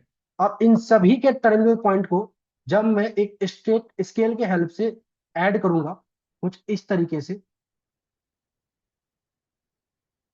वन से ये थोड़ा सा पीछे आएगा, मैं ऊपर से लेके आता हूँ, ये रहा। ठीक है, तो क्या अगेन आपको ये एक पैरेललोग्राम दिख रहा है, जिसके कि अपोजिट साइड्स क्या होंगे, आपस में इक्वल होंगे। कहने का मतलब ये कि ये दोनों मतलब ये और ये, इसकी लेंथ आपस में इक्वल होगी और ये इसके लेंथ आपस में इक्वल होगी। अगेन एक और बात बनाते हैं फिर से, देखो वेक्टर ए बना रहे हैं जो कि कैसे बनेगा, 1, आई थिंक 3 था, तो 1, 3, तो ये रहा 3, ये रहा 1। इन दोनों पॉइंट को मिलाकर एक स्ट्रेट लाइन ड्रॉ करते हैं, this is my vector 1, vector A basically. फिर वेक्टर बी क्या था, 2,5, लेट अस सपोज ये रहा 2, ये रहा 5। इन दोनों को मिलाकर एक पॉइंट आया, जिसको मैं एक स्ट्रेट लाइन से जब ऐड करूंगा तो मेरे पास आ जाएगा वेक्टर बी, कुछ इस तरीके से। This is my vector B. और इसके बाद यहाँ पे मैंने बी माइनस ए किया था, पहले ए माइनस बी किया था, अब मैं बी माइनस ए कर रहा हूँ। तो बी माइनस ए मेरा -1 और 4 आ रहा है। तो कहने का मतलब -1, एक्स का -1 समवेयर हियर होगा, और इसका 4 कहीं मान लेते हैं यहाँ पे होगा, तो ये वो पॉइंट होगा। तो इन दोनों को मिलाकर एक आएगा आपके पास स्ट्रेट लाइन, जिसकी डायरेक्शन होगा, तो ये आपके पास क्या आ गया, ए माइनस बी वाला वेक्टर। अब इन सभी के टर्मिनल पॉइंट को जब आप मिलाओगे तो आपके पास क्या आएगा, अगेन ये पैरेललोग्राम बन रहा है जिसका कि अपोजिट साइड्स आपस में इक्वल होंगे। तो क्या मैं कह सकता हूं कि अगर आप किसी दो वेक्टर के एडिशन से या सब्ट्रैक्शन से जो डायग्राम बनाओगे और सारे वेक्टर के टर्मिनल पॉइंट को जब जोड़ोगे तो आपके पास एक पैरेललोग्राम दिखेगा। इतनी बात समझ में आ गई? यहां तक क्लियर है गाइस कि ए वेक्टर कैसे ड्रॉ हुआ, बी कैसे ड्रॉ हुआ, ए और बी कैसे, मतलब ए प्लस बी कैसे आया, ए माइनस बी कैसे आया और बी माइनस ए कैसे आया, Sir, ये समझ can में you आया? explain how A minus B vector is drawn? How A minus B is drawn. देखो आपको सबसे पहले ये ए कैसे ड्रॉ हुआ समझ में आ गया, and this is my B, clear है। और ए माइनस बी आपने निकाला था यहाँ पे 1 - 4, ए माइनस बी जो निकाला था 1/-4, 1 और -4, तो एक्स की वैल्यू 1 अगर आप एक्स एक्सिस वाई एक्सिस की बात कर रहे हो तो, और वाई की वैल्यू -4, मतलब 2D की बात करो यहाँ पे डायग्राम। तो क्या मैं ये रहा एक्स का 1 और वाई का -4, तो ये रहा कोऑर्डिनेट वो वाला 1, -4। अब इनको मिलाकर आपने एक लाइन ड्रॉ किया, this is your A minus B, clear, जो ओरिजिन से स्टार्ट Yes, होगा sir. और इस पॉइंट को टच करेगा। अब क्लियर है? Yes. अब आगे मैं समझाता हूँ फिर से, इस वाले डायग्राम पे आप ध्यान दीजिएगा, ये वाला डायग्राम पे देखिएगा। मैं इस वाले डायग्राम पे आई थिंक नीचे चल, क्या मैं कह सकता हूँ ये मेरा वेक्टर ए का टर्मिनल पॉइंट था, ये मेरा वेक्टर बी का टर्मिनल पॉइंट था, और ये मेरा वेक्टर सी का टर्मिनल पॉइंट था। ठीक है, अब कुछ चीजें मैं समझा रहा हूं। मैंने क्या किया कि जब मैं वेक्टर ए और वेक्टर बी, किसी दो वेक्टर के टर्मिनल पॉइंट को मिलाकर जो मैंने एक लाइन ड्रॉ किया है, ध्यान से सुनिएगा जो मैं वर्ड बोल रहा हूं, मैंने किसी दो वेक्टर के टर्मिनल पॉइंट को मिलाकर एक लाइन ड्रॉ किया है, क्या मैं कह सकता हूं इस लाइन का जो लेंथ होगा, जो मैग्नीट्यूड होगा, वो इन्हीं दो वेक्टर के डिफरेंस के मैग्नीट्यूड के बराबर होगा। पहले तो ये बात देख लो कि क्या ये और ये आपस में इक्वल है, मतलब ये डिस्टेंस और ये डिस्टेंस आपस में इक्वल है। यस, अगर ये आपस में इक्वल है तो ये क्या है, ये ए माइनस बी वाले वेक्टर का तो मैग्नीट्यूड है। तो मैंने क्या बोला कि किसी दो वेक्टर के टर्मिनल पॉइंट को मिलाकर जब मैंने एक लाइन ड्रॉ किया, तो इस लाइन का जो मैग्नीट्यूड होगा, मतलब लेंथ होगा, वो इन्हीं दो ए और बी वेक्टर के डिफरेंस के मैग्नीट्यूड के बराबर होगा। मतलब ए और बी के जो डिफरेंस से बना होगा जो वेक्टर, उसी के मैग्नीट्यूड, मतलब उसी के लेंथ के बराबर होगा। सिमिलरली यहाँ पे आप देख लो, मैंने क्या किया, ए वेक्टर और बी वेक्टर, दो वेक्टर के टर्मिनल पॉइंट को मिलाकर एक लाइन ड्रॉ किया है, और इस लाइन की मैग्नीट्यूड किसके बराबर है, इस वाले के बराबर है। और ये कौन सा लाइन है, ये आपका इन्हीं ए और बी वेक्टर के डिफरेंस का लाइन है, तो ए माइनस बी के मैग्नीट्यूड का लाइन है। तो यहां से क्या मैं एक कंक्लूजन निकाल सकता हूं कि किसी भी दो वेक्टर के टर्मिनल पॉइंट को मिलाकर अगर मैं कोई लाइन सेगमेंट ड्रॉ करता हूं, तो उस लाइन सेगमेंट का जो मैग्नीट्यूड होगा वो उन्हीं दो वेक्टर के डिफरेंस के मैग्नीट्यूड के बराबर होगा। ये बात सबको समझ में आ रही है? डायग्रामेटिकली समझ में आ गया, दिख गया ये अच्छे तरीके से? तो क्या मैं यहां से एक नोट लिख सकता हूं जो आपको हमेशा ध्यान रखना है, कई सारी जगह पे काम आएगा।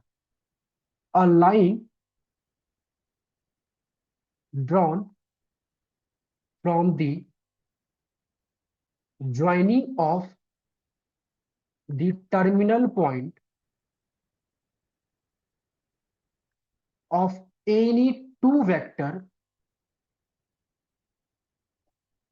लेट से वो वेक्टर ए एंड बी है, मान लेते हैं किसी दो वेक्टर ए और बी वेक्टर को मिला, टर्मिनल पॉइंट को मिलाकर एक लाइन आपने ड्रॉ किया है, देन द मैग्नीट्यूड, और आप लेंथ बोलो, मैग्नीट्यूड बोलो या फिर लेंथ बोलो, बात देखिए, देन द मैग्नीट्यूड और length of that line is equal to the magnitude of the difference of those vector A and B. मैंने क्या बोला, एक लाइन आपने ड्रॉ किया है, कैसे ड्रॉ किया है, तो टर्मिनल पॉइंट को ज्वाइन करके, लेट सपोज वो ए और बी वेक्टर है, तो ए वेक्टर और बी वेक्टर के टर्मिनल पॉइंट को ज्वाइन करके जो आपने एक लाइन ड्रॉ किया है, तो इस लाइन का जो मैग्नीट्यूड होगा और यू कैन से लेंथ होगा, वो उन्हीं दो वेक्टर के डिफरेंस के मैग्नीट्यूड के बराबर होगा। क्लियर है? ये अच्छे तरीके से आप इस नोट को डाइजेस्ट कर पा रहे हो कि कोई है ऐसा जिसको समझ नहीं आ रहा या कैसे हुआ, ये लाइन कैसे लिखे है? तो अब आगे से आप लोगों को हमेशा ध्यान रखना है कि अगर मैं किसी दो वेक्टर के टर्मिनल पॉइंट को जोड़ रहा हूं, तो उन दो वेक्टर के टर्मिनल पॉइंट को अगर मैं जोड़ूंगा तो उसका जो मैग्नीट्यूड होगा, मतलब इस पर्टिकुलर लाइन का जो लेंथ होगा, वो इन्हीं दो वेक्टर के मैग्नीट्यूड के बराबर होगा। क्लियर है? जैसे फॉर एग्जाम्पल मैं ऐसा कुछ लिख रहा हूं, मैंने बोला कि मान लेते हैं कोई एक वेक्टर ए है, कोई एक वेक्टर बी है। अगर मैं इस दोनों टर्मिनल पॉइंट को मिलाकर एक लाइन ड्रॉ कर रहा हूं, तो इस लाइन का जो लेंथ होगा ये इन्हीं दोनों वेक्टर के मैग्नीट्यूड के डिफरेंस के बराबर, मतलब इन दोनों वेक्टर के डिफरेंस जो होंगे उसी के मैग्नीट्यूड के बराबर होगा। ये क्लियर है? एनीवन? Yes sir. यस, क्या डाउट है आपको? यजूस, क्या डाउट है? सर इसके एडिशन में सेम रूल अप्लाई नहीं होगा? नहीं, एडिशन में सेम रूल अप्लाई नहीं होगा। नॉर्मली आपको मतलब एडिशन में सेम रूल अप्लाई कर कैसे करोगे? एडिशन में ये लाइन कैसे आप बोल रहे हो कि मतलब इसके बराबर थोड़ी कुछ आ रहा है, ये तो सब्ट्रैक्शन सर में होना इससे चाहिए। कोई कंक्लूजन नहीं निकल सकता? कोई नहीं, एडिशन से कोई कंक्लूजन कंक्लूजन निकलेगा, ओनली एडिशन सब्ट्रैक्शन के से। लिए? नहीं, एडिशन से कोई कंक्लूजन निकलेगा, Sir, एडिशन से बस। can you okay sir. repeat once? हाँ, मैं एडिशन से ओनली, मैं रिपीट कर रहा हूँ, एडिशन से ओनली आप इतना समझ सकते हो कि अगर किसी दो वेक्टर का आप एडिशन भी करते हो या सब्ट्रैक्शन भी करते हो, तो जो मिलाकर कोई एक डायग्राम बनेगा वो पैरेललोग्राम बनेगा। सब्ट्रैक्शन से आप एक कंक्लूजन ड्रॉ कर रहे हो कि अगर किसी दो वेक्टर के टर्मिनल पॉइंट को मिला रहे हो, तो टर्मिनल पॉइंट को मिलाने के बाद जो उन दोनों वेक्टर के मिलाने के जो लाइन वाले लेंथ होंगे, वो उन्हीं दो वेक्टर के डिफरेंस के मैग्नीट्यूड के बराबर होगा। मतलब कि वेक्टर ए और वेक्टर बी, इन दोनों के टर्मिनल पॉइंट को मिलाकर जो एक लाइन ड्रॉ कर रहे हो, इसका जो लेंथ है वो इन्हीं दोनों वेक्टर के डिफरेंस के मैग्नीट्यूड के बराबर है। क्लियर? क्योंकि ये और ये आपस में इक्वल है। यहां तक क्लियर है सभी को? सार्थक, क्लियर हुआ ये? बस आप लोग को ये नोट ध्यान रखना है अच्छे तरीके से। Yes, sir. चलिए, सो आई होप हम लोग अभी फोर्थ एडिशन समझ लिए थे। और यस प्रियांशी, क्या डाउट है?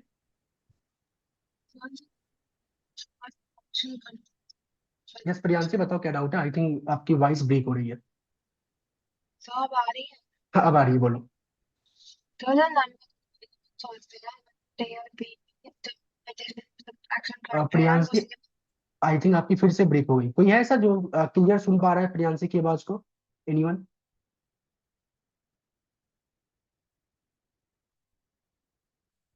हाँ, देखो ये आवाज आपकी क्लियर नहीं आ रही है। एक बार आप दोबारा ट्राई करो प्रियांशी, अगर आ रही होगी तो अच्छी बात है, अदरवाइज आप थोड़ा चैट बॉक्स में लिख देना अपने डाउट। यस, बोलो प्रियांशी।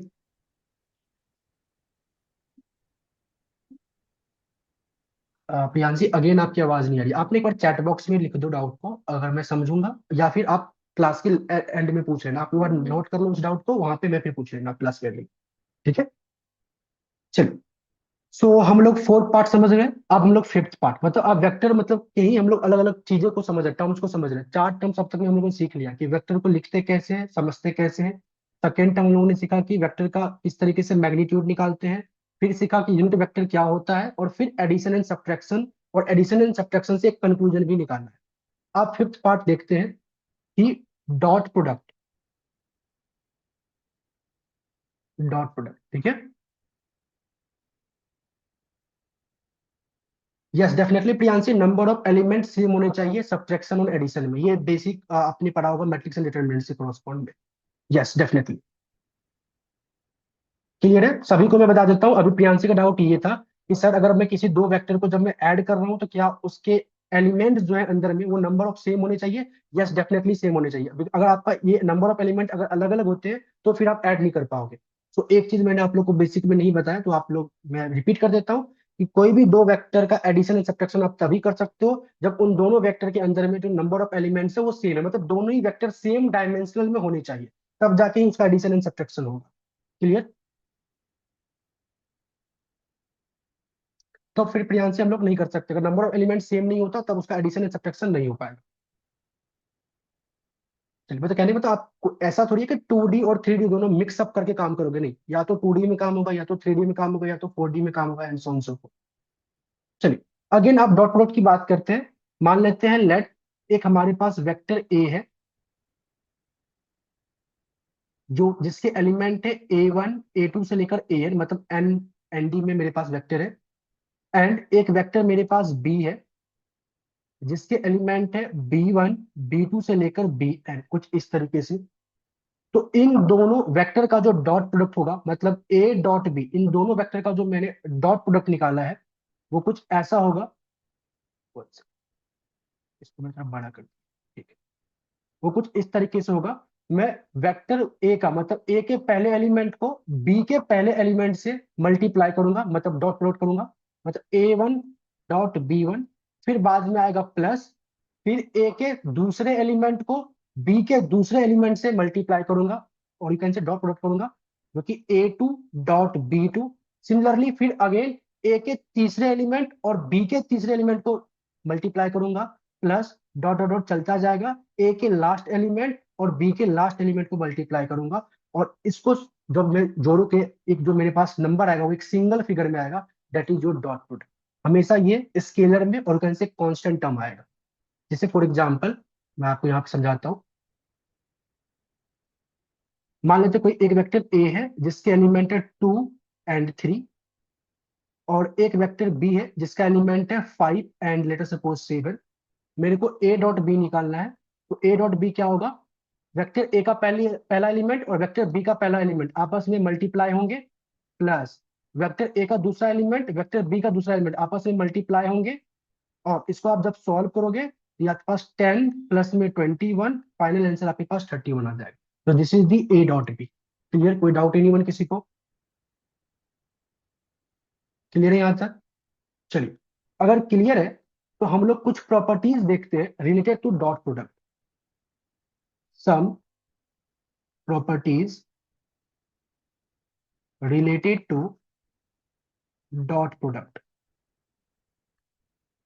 देखिएगा, सबसे पहला प्रॉपर्टी क्या कहता है कि अगर आप A.B करो या फिर B.A करो, मतलब कि उल्टा कर दो, वेक्टर को पहले लिख दो बी को फिर बाद में ए को लिख दो, ये दोनों आपस में हमेशा इक्वल होंगे। A.B या फिर B.A आपस में क्या होंगे, इक्वल होंगे। इस प्रॉपर्टी को हम लोग कहते हैं कम्यूटेटिव लॉ। कम्यूटेटिव लॉ, ये आपने मैट्रिक्स के कोरस्पॉन्ड में भी पढ़ा होगा। सिमिलरली सेकेंड, मान लेते हैं कोई तीन वेक्टर है U V W, मान लेते तीन वेक्टर है, तो मान लेते हैं U और V का एडिशन है और इसमें आप W को बाद में मल्टीप्लाई कर रहे हो, तो वो W U से मल्टीप्लाई होगा, मतलब U प्लस V के एडिशन से मल्टीप्लाई होगा। तो इससे जो रिजल्ट आपका आएगा, आप क्या करो, W को पहले U से मल्टीप्लाई कर दो, फिर W को आप क्या करो, V से मल्टीप्लाई कर दो, और उसके बाद इन दोनों को ऐड कर दो, तो ये दोनों भी आपस में इक्वल होंगे। मतलब U प्लस V के एडिशन में W को मल्टीप्लाई कर दो, या फिर W को पहले U से फिर W को V से और इन दोनों का एडिशन कर दो, ये दोनों आपस में क्या होंगे, इक्वल होंगे। और इसको कहते हैं हम लोग एसोसिएटिव लॉ। इसका प्रूफ मैं आपको करा देता हूँ।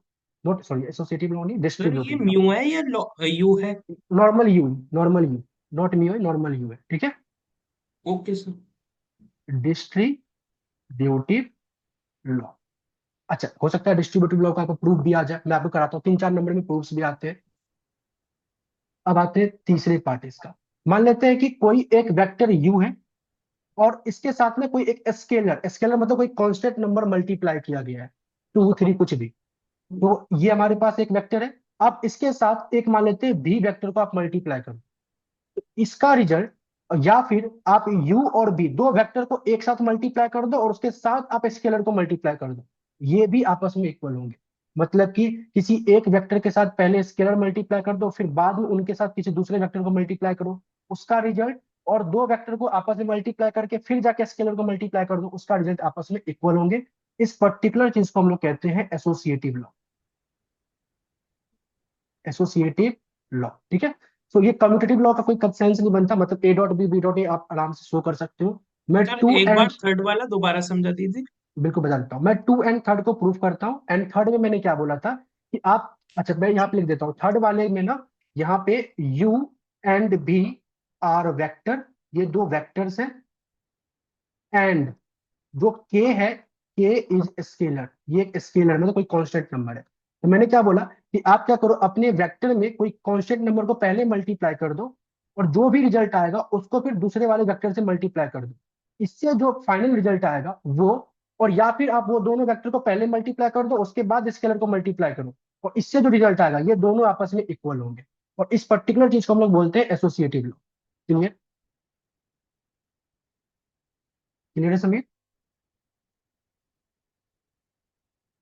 चलिए, और यहां तक क्लियर है तो एक चीज मैं आपको डिस्ट्रीब्यूटिव लॉ को प्रूफ करके दिखाता हूं, ठीक है? जैसे फॉर एग्जांपल एक क्वेश्चन आता है हमारे पास, let U V and W are vector in R N का मतलब एन डी में है, एन एलिमेंट्स होंगे इसके अंदर में, ठीक है?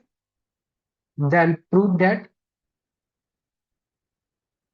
u प्लस भी इंटू में w must be equal to u w plus में भी w। आपको बोला गया ये प्रूफ करने के लिए। क्लियर है?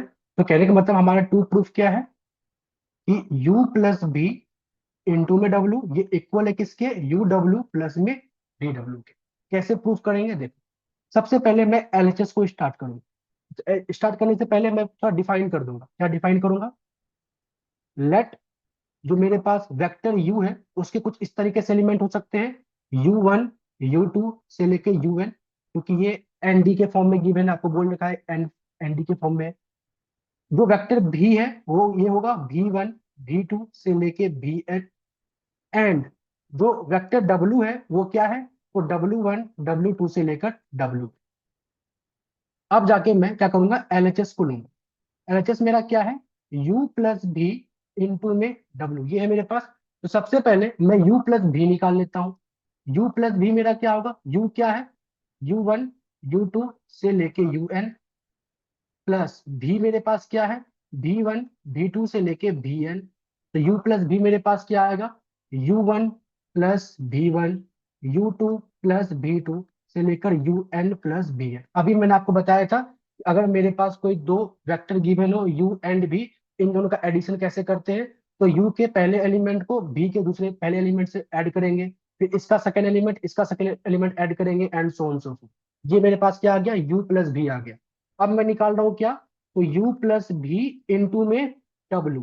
u प्लस भी मेरे पास कौन सा वेक्टर है, u1 plus v1 u2 plus v2 un plus में vn। ये मेरे पास क्या u प्लस v वाला वेक्टर है। डॉट प्रोडक्ट w, w कौन सा है, w1 w2 से लेके wn। और अभी मैंने आपको बताया था जब डॉट प्रोडक्ट करते थे क्या करते हैं, इसके पहले एलिमेंट को मल्टीप्लाई करेंगे, प्लस इसके सेकंड एलिमेंट को मल्टीप्लाई करेंगे एन प्लस। तो कहने का मतलब मैं क्या कह सकता हूँ, u प्लस में भी इंटू में w जो आएगा वो कुछ ऐसा आएगा, u1 प्लस में v1 dot product multiply by w1 plus u2 plus v2 multiply by w2 plus dot dot dot un plus vn multiply by wn। इसको मैंने नाम दिया इक्वेशन 1। क्या ये समझ में आ गया? एलएचएस का रिजल्ट मेरे पास ये आया है। मैंने इसके पहले एलिमेंट इसके पहले मल्टीप्लाई किया, प्लस फिर इसके दूसरे से मल्टीप्लाई किया, प्लस एंड सो ऑन सो। यहाँ तक कोई डाउट ही नहीं बन? चलिए, आई होप आप लोग को यहाँ तक कोई डाउट नहीं होगा। अब आते हैं हम लोग आरएचएस साइड को लेते हैं, यूडब्ल्यू प्लस में वीडब्ल्यू देखते हैं। तो मैं अब यहाँ पे स्टार्ट करूंगा कि मेरे पास आरएचएस क्या है, वो क्या है, तो u इंटू में w प्लस में v इंटू में w। तो अगर आप एग्री करो तो मेरे पास u क्या है, u1 u2 से लेके un, यही मेरा वेक्टर था।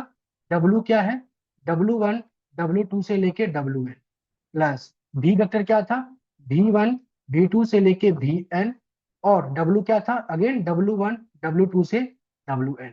तो सबसे पहले मैं क्या करूंगा, इन दोनों का डॉट प्रोडक्ट निकालूंगा, फिर इनका डॉट प्रोडक्ट निकालूंगा, फिर जाके इनका एडिशन करूंगा।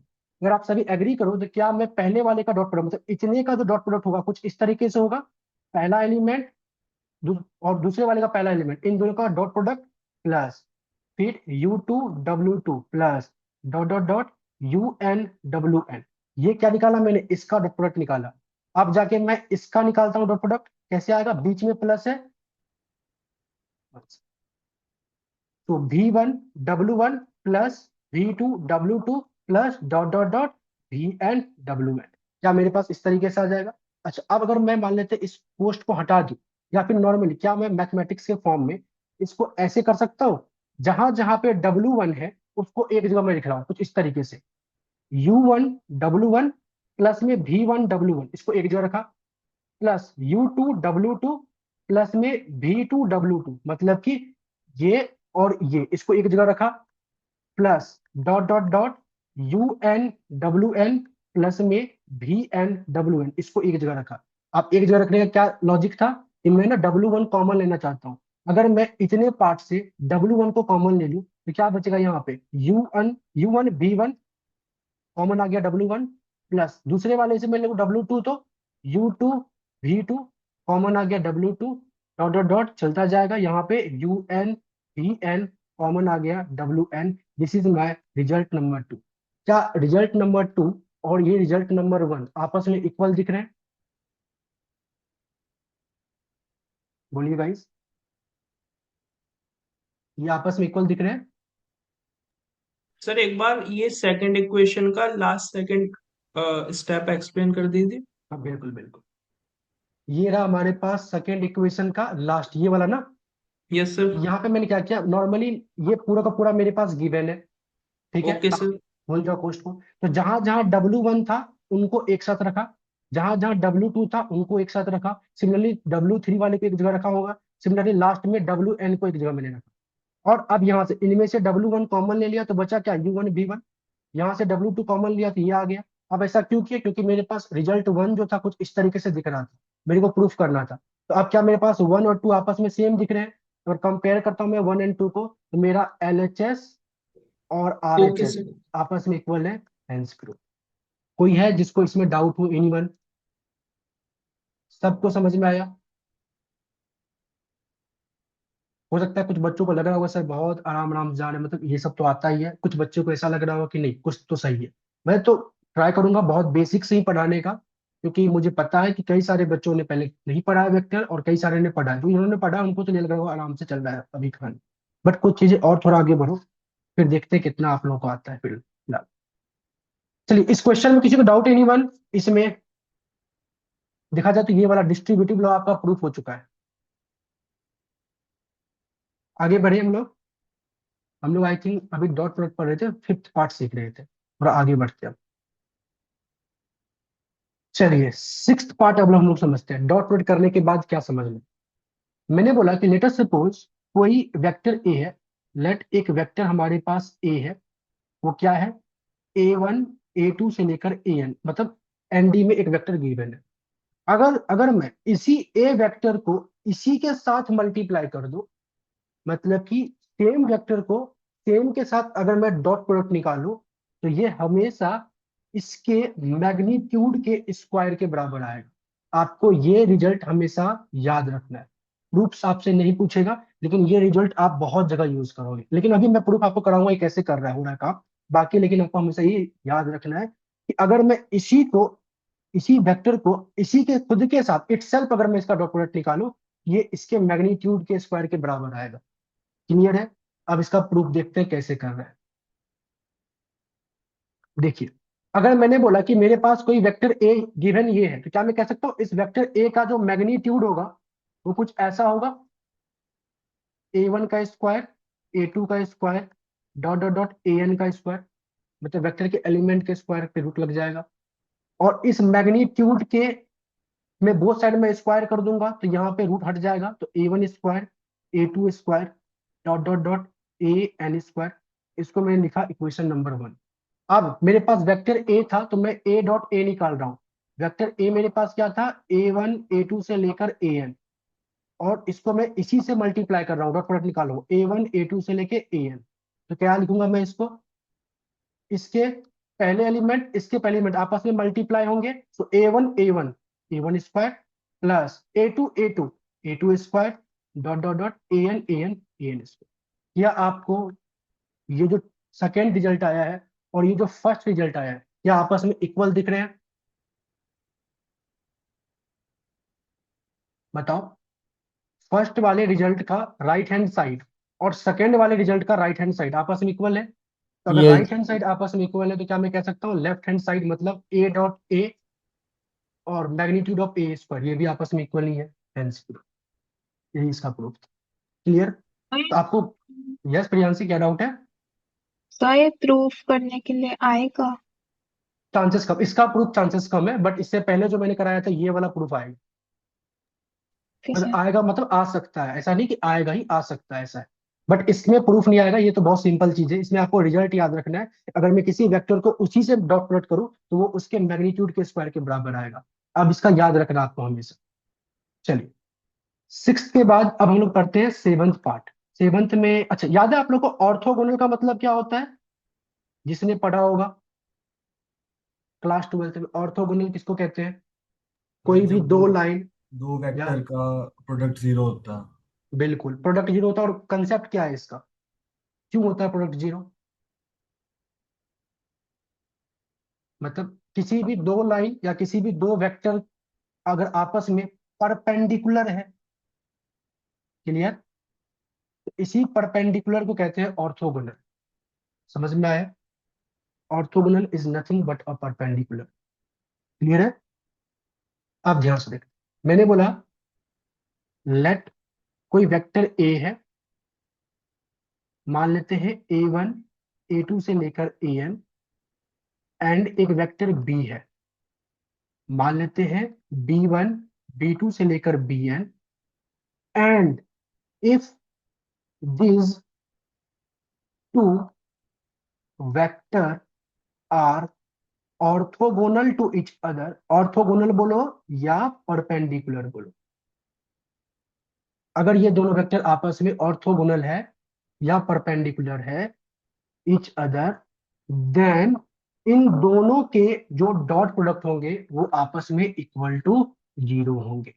ए डॉट बी आपस में इक्वल टू जीरो। तो अगर कोई दो वेक्टर आपस में ऑर्थोगोनल है या परपेंडिकुलर है तो उन दोनों वेक्टर का जो डॉट प्रोडक्ट होगा वो आपस में क्या होंगे? जीरो होंगे। आपको ये रिजल्ट याद रखना है। इसका प्रूफ बहुत कम चांस है पेपर में आएगा, लेकिन आपको प्रूफ भी मैं करके दिखाता हूँ। क्लियर है? मतलब कम चांस है, मतलब ऐसा नहीं कि आ ही नहीं सकता, आ भी सकता है। प्रूफ देखते कैसे ये ए डॉट बी जीरो होगा। अच्छा, प्रूफ करने के लिए ना अब मैं देखता हूँ आप लोगों को बेसिक कितना याद है, थोड़ा लेके चलते हैं। अच्छा, एक बात बताओ, मैंने बोला कि अगर कोई दो वेक्टर आपस में परपेंडिकुलर है, तो परपेंडिकुलर मतलब क्या? एक 90 डिग्री वाला एंगल लेगा, इसी को बोलते हैं परपेंडिकुलर। इतनी तो समझ में सबको है ना कि दो लाइन आपस में परपेंडिकुलर कब होता है, दो वेक्टर कब होता है? जब उनके बीच में एक 90 डिग्री एंगल बनता हो, कुछ इस तरीके से। तो मैंने बोला लेट अस सपोज, चलो मैं इसी को ए और बी मान लेता हूँ, क्योंकि ये परपेंडिकुलर है। अगर आप सभी एग्री करो ना तो ये लाइन, ये और ये आपस में परपेंडिकुलर राइट एंगल ट्रायंगल बना रहा है। तो मैंने बोला लेट सपोज ये है आपका ए वेक्टर और ये है आपका बी वेक्टर। तो क्या मैं कह सकता हूँ ये ए और बी वेक्टर आपस में परपेंडिकुलर है, 90 डिग्री का एंगल ले रहा है? और अगर परपेंडिकुलर है तो इट मींस इन दोनों का डॉट प्रोडक्ट जीरो आएगा, उसको प्रूफ करना है। चलो, अब मैं क्या कर रहा हूँ, इन दोनों के टर्मिनल पॉइंट को मिलाकर एक लाइन ड्रॉ कर रहा हूँ। देखते कंसेप्ट आपको याद है कि, मान लेते हैं ये रहा ए, ये रहा बी और ये रहा सी। तो कहने का मतलब ये बी वेक्टर का टर्मिनल पॉइंट है और ये ए वाले वेक्टर का टर्मिनल पॉइंट है। अगर मैं ए वेक्टर और बी वेक्टर इन दोनों वेक्टर के टर्मिनल पॉइंट को मिलाकर एक लाइन में ड्रॉ कर रहा हूं, कोई बता सकता है इस लाइन का लेंथ क्या होगा? इन्हीं दो वेक्टर के बीच का मैग्नीट्यूड, डिफरेंस का मैग्नीट्यूड। क्लियर है? अभी हम लोगों ने सीखा था नॉट, और अभी यूज भी हो गया। अगर किसी दो वेक्टर के टर्मिनल पॉइंट को मिलाकर कोई लाइन ड्रॉ कर रहे हैं, उस लाइन का जो लेंथ होगा और इनके से मैग्नीट्यूड होगा वो उन्हीं दो वेक्टर के डिफरेंस के मैग्नीट्यूड के बराबर होगा। क्लियर? ये क्लियर है सभी को? चलिए, अगर ये क्लियर है तो क्या मैं कह सकता हूं ये एक राइट एंगल ट्रायंगल है? और राइट एंगल ट्रायंगल में एक आपने क्लास 6 में एक थ्योरम पढ़ा था, याद है किसी को? That is Pythagoras theorem. सबसे पहले आपने यही थ्योरम पढ़ा है, जहां पे आप क्या कहते थे कि हाइपोटेनस का स्क्वायर बराबर होता है बेस के स्क्वायर से और हाइट के स्क्वायर के एडिशन से। अगर आप सभी एग्री करो तो ये राइट एंगल ट्रायंगल में ये आपका बेस का काम कर रहा है, ये आपका हाइट का काम कर रहा है, और ये आपका हाइपोटेनस का काम कर रहा है। ठीक है? नीचे वाले मतलब इसके मैग्नीट्यूड को हम लोग मैग्नीट्यूड ऑफ ए कहेंगे, ए वेक्टर का मैग्नीट्यूड। इसको बोलेंगे मैग्नीट्यूड ऑफ बी, और ये इसका लेंथ क्या है, तो इन दोनों के डिफरेंस का मैग्नीट्यूड। तो अकॉर्डिंग टू दिस क्या मैं कह सकता हूँ, हाइपोटेनस वाला मतलब पाइथागोरस थ्योरम क्या कहेगा, AC का स्क्वायर, AC का square must be equal to AB का स्क्वायर प्लस में BC का स्क्वायर। मतलब हाइपोटेनस का स्क्वायर बराबर होता है बेस के स्क्वायर प्लस में हाइट के स्क्वायर के बराबर। पहले तो ये फॉर्मूला सबको याद है, एनीवन कोई है जिसने मतलब जिसको कुछ पता ही ना हो, मतलब याद दिलाने के बाद भी याद ना आया, कोई है ऐसा यहाँ पे? आई थिंक याद दिलाने के बाद तो आ गया होगा। क्लियर है? चलिए अब बात करते हैं, ये AC स्क्वायर मतलब हाइपोटेनस का लेंथ, हाइपोटेनस का लेंथ का स्क्वायर। तो हाइपोटेनस का लेंथ क्या है ये, और इसका स्क्वायर, इसकी मैग्नीट्यूड का स्क्वायर की मैं बात कर रहा हूँ। चलो वेरी गुड, यासिका को याद। तो कहने का मतलब मैग्नीट्यूड ऑफ A-B, इसके स्क्वायर की मैं बात कर रहा हूँ। AB का स्क्वायर, AB मेरा क्या है, ये रहा AB लेंथ, और इसका लेंथ क्या होगा, वेक्टर B का मैग्नीट्यूड, अगर ये वेक्टर B है तो इसका लेंथ इसके मैग्नीट्यूड के बराबर ही तो होगा। तो इसके मैग्नीट्यूड का स्क्वायर प्लस BC, BC क्या है तो ये, और इसका लेंथ मतलब इसका मैग्नीट्यूड क्या होगा, मैग्नीट्यूड ऑफ A स्क्वायर, मतलब वेक्टर A का मैग्नीट्यूड का स्क्वायर। यहां तक क्लियर है? ये मेरा BC मैग्नीट्यूड ऑफ A, तो BC का स्क्वायर मैग्नीट्यूड ऑफ A का स्क्वायर। ये मेरा AB मैग्नीट्यूड ऑफ B, तो AB का स्क्वायर मैग्नीट्यूड ऑफ B का स्क्वायर। और ये मेरा AC magnitude of A minus B, तो इसका स्क्वायर मतलब इसका इसका मतलब magnitude of A minus B का स्क्वायर। ये क्लियर है सभी को? मतलब यहाँ पे हम लोगों ने पाइथागोरस थ्योरम को यूज करके ये रिजल्ट लिखा है। अब अगर मैंने ये रिजल्ट लिखा है तो इसको आप ब्रेक करते हैं। मैं इसको कुछ इस तरीके से लिखता हूँ, A माइनस B क्या मैं लिख सकता हूँ? अभी मैंने बोला था अगर कोई दो सेम वेक्टर है और दोनों सेम वेक्टर का डॉट प्रोडक्ट निकालोगे तो वो इन्हीं के मैग्नीट्यूड के स्क्वायर के बराबर आएगा। मैंने बोला था A.A मैग्नीट्यूड ऑफ A के स्क्वायर के बराबर आएगा। तो ये आपस में इक्वल है। क्लियर? यहाँ तक क्लियर यस। है? Very good. अच्छा सर इसको एक बार इसको दोबारा बता दीजिए। बिल्कुल, मैंने अभी आपको बताया ये A-B ये दोनों सेम आइडेंटिकल वेक्टर है। इन दोनों को आप जब डॉट प्रोडक्ट कर रहे हो तो मैंने बोला था दो आइडेंटिकल वेक्टर का डॉट प्रोडक्ट उसी वेक्टर का मैग्नीट्यूड का स्क्वायर आता है। जैसे मैंने बोला A.A करोगे तो मैग्नीट्यूड ऑफ A का स्क्वायर आएगा, तो A-B करोगे तो इन्हीं का मैग्नीट्यूड का स्क्वायर आएगा ना। ये आपस में इक्वल है ना, मतलब ब्रेक कर दिया बस इसको। क्लियर समीर? Yes sir. चलिए, और इसको मैंने जैसे का तैसे रहने दिया इस तरफ राइट हैंड साइड को। अब यहाँ पे इसको मैं ब्रेक कर रहा हूँ, A.A माइनस में A.B माइनस में B.A प्लस में B.B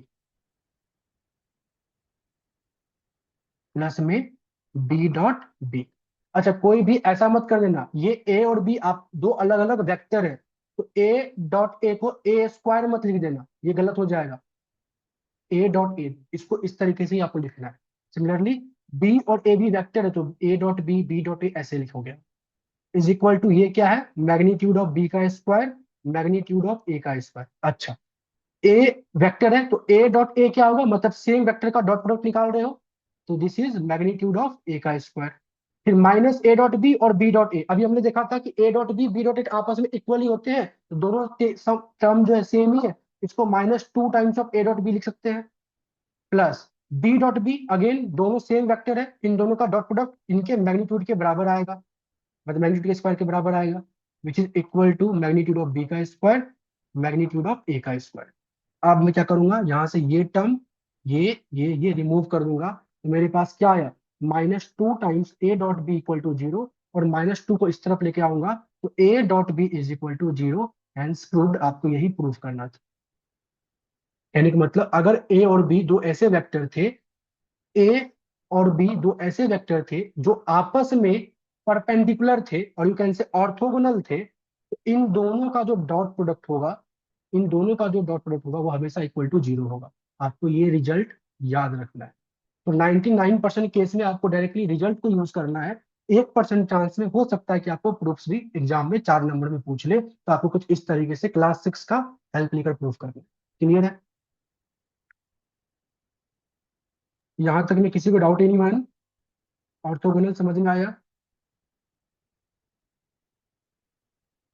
चलिए, तो आई थिंक हम लोगों ने अभी तक 7th टर्म सीख चुके हैं। अब 8th टर्म, मैंने बोला लेट सपोज लैम्डा कोई स्केलर है और बी कोई वेक्टर है, तो इसके मैग्नीट्यूड का स्क्वायर जो भी आ रहा होगा ना, तो आप क्या कर सकते हो, इसमें से लैम्डा स्क्वायर स्केलर को मतलब एक कांस्टेंट आपको कॉमन ले सकते हो और बी को अंदर रख सकते हो, मतलब ऐसे रख सकते हो।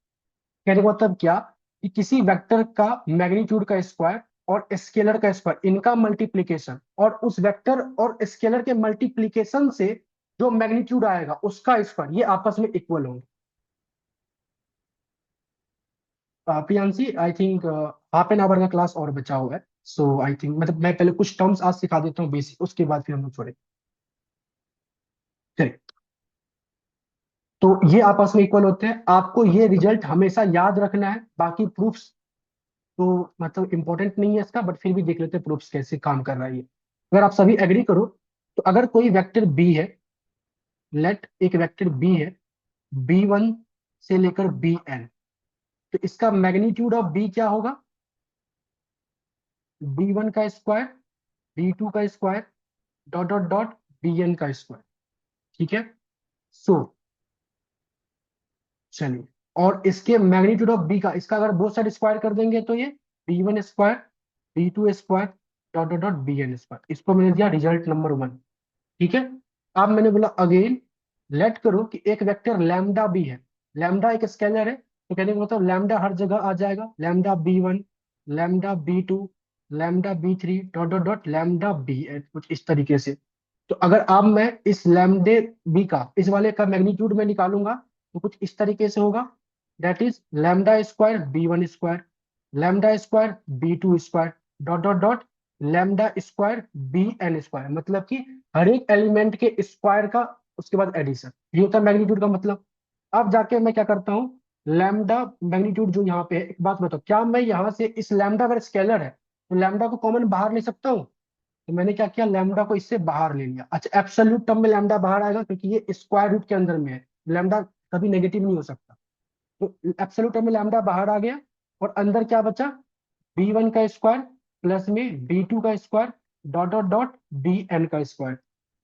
अब अगर मैं बोथ साइड स्क्वायर कर दूं, क्या मैं कह सकता हूं, अगर मैं इसको बोथ साइड स्क्वायर कर दूंगा तो ये लैम्डा स्क्वायर हो जाएगा, मतलब इसका स्क्वायर, और ये इस यहाँ पे ब्रेक हो जाएगा, B1 स्क्वायर प्लस में B2 square, dot dot dot Bn square, मतलब कि स्क्वायर रूट जो था वो हट जाएगा।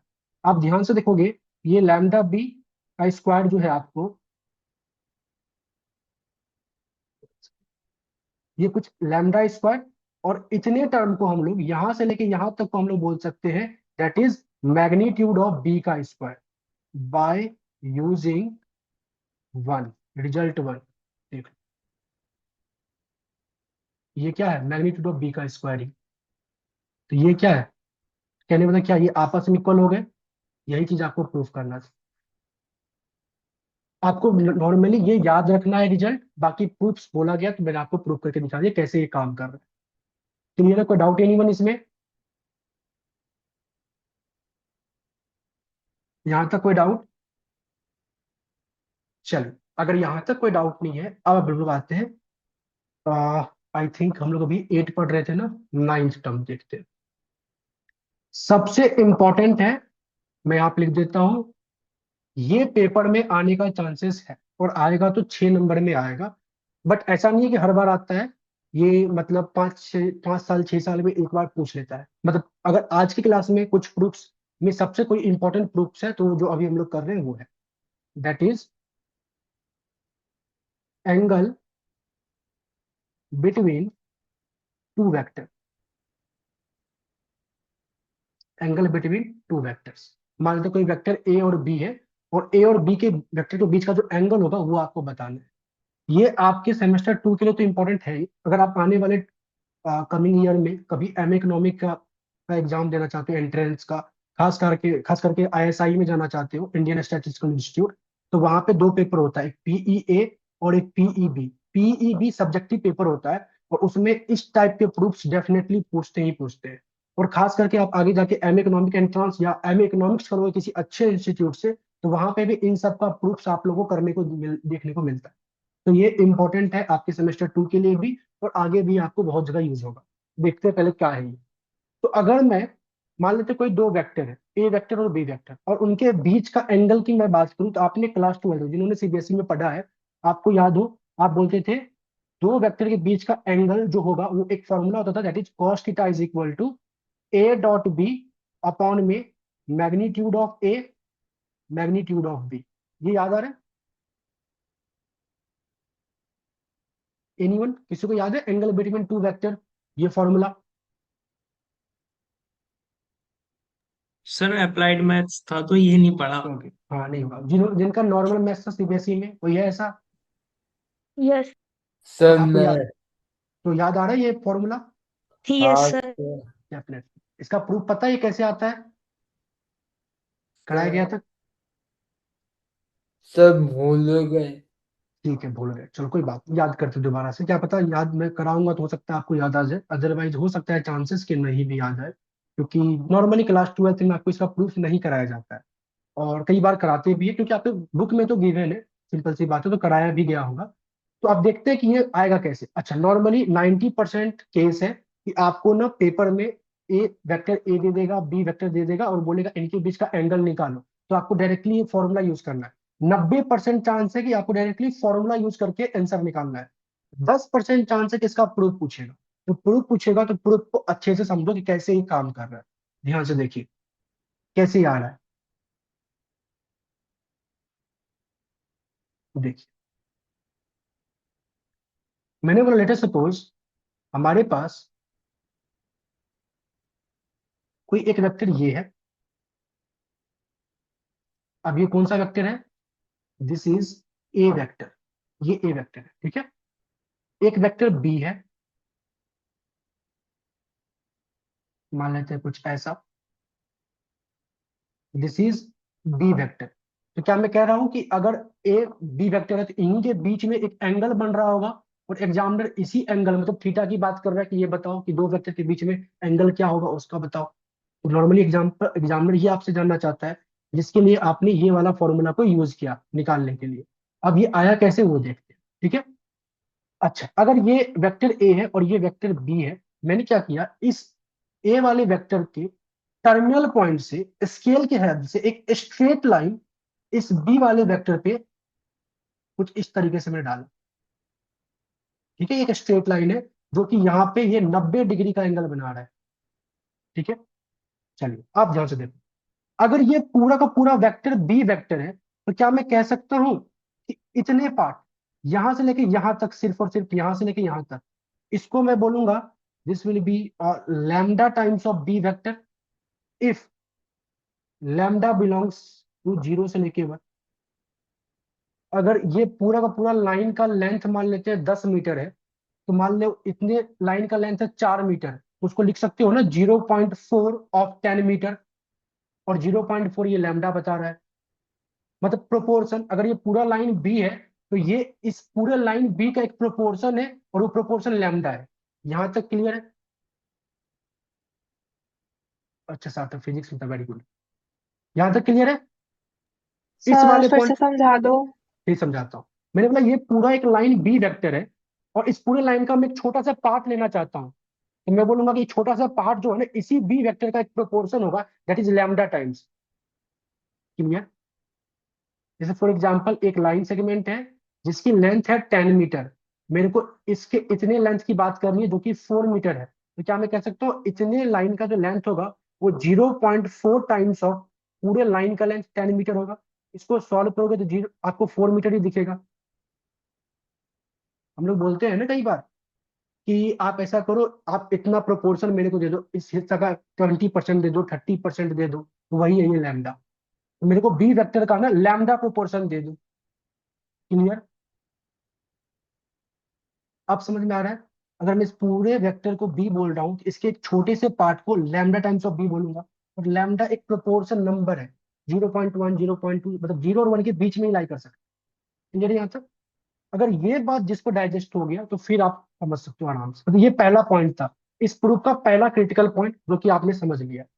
अगर आप समझ लेते हो तो क्या आप मैं कह सकता हूँ, क्या कह सकता हूँ कि ये वेक्टर ए था, और ये ए वेक्टर का टर्मिनल पॉइंट था, और यहां से लेके यहां तक जो था वो lambda times of B vector था, तो ये lambda times of B vector का टर्मिनल है। तो दो वेक्टर के टर्मिनल पॉइंट को मिलाकर जो एक लाइन बना है, इस लाइन का जो मैग्नीट्यूड होगा वो इन्हीं दो वेक्टर के डिफरेंस के मैग्नीट्यूड के बराबर होगा। क्लियर?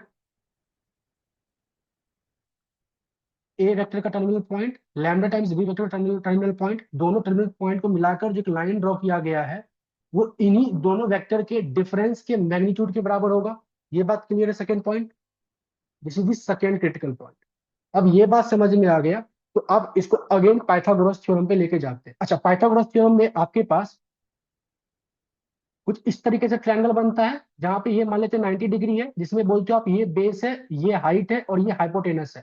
तो अगर यहाँ पे 90 डिग्री कुछ इस तरीके से बना है, क्या मैं कह सकता हूँ ये आपका बेस रहा होगा, ये आपका हाइट रहा होगा और ये आपका हाइपोटेनस रहा होगा। ये थर्ड क्रिटिकल पॉइंट, ये समझ में आया? बोलो गाइस, ये समझ में आया आप लोगों को? Yes sir.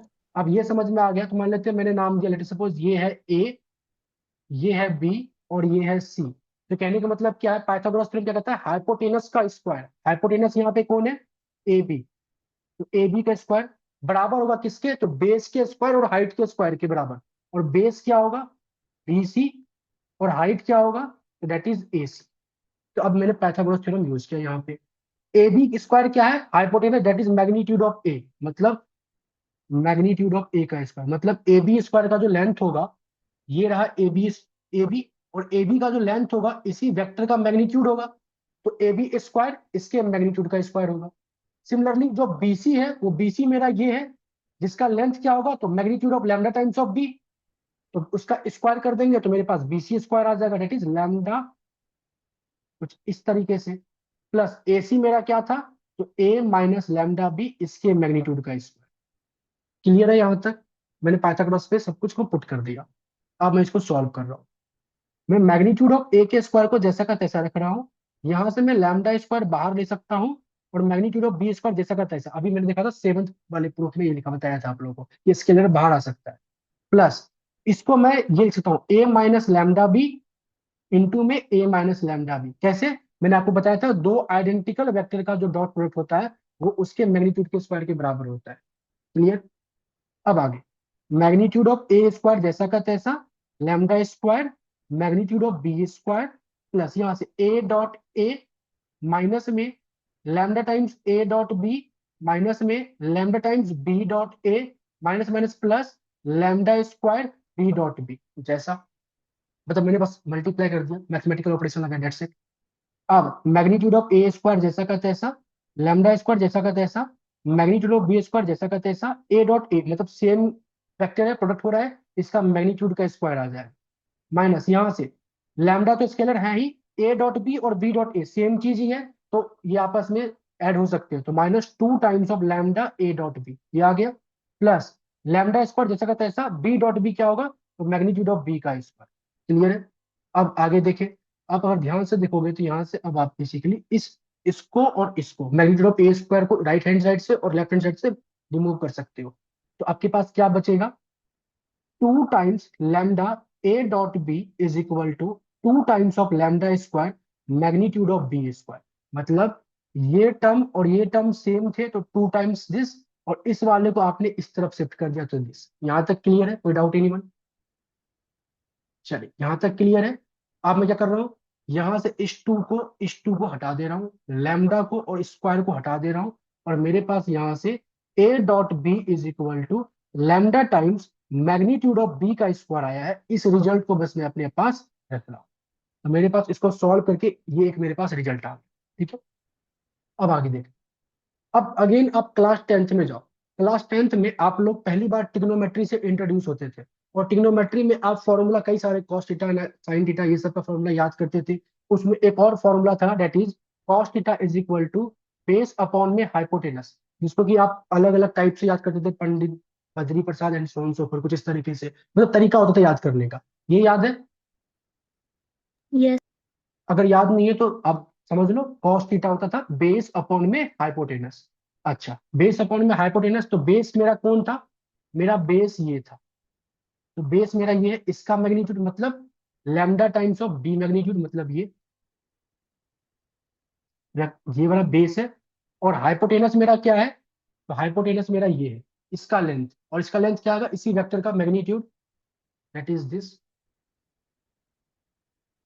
ये मैंने लिख दिया।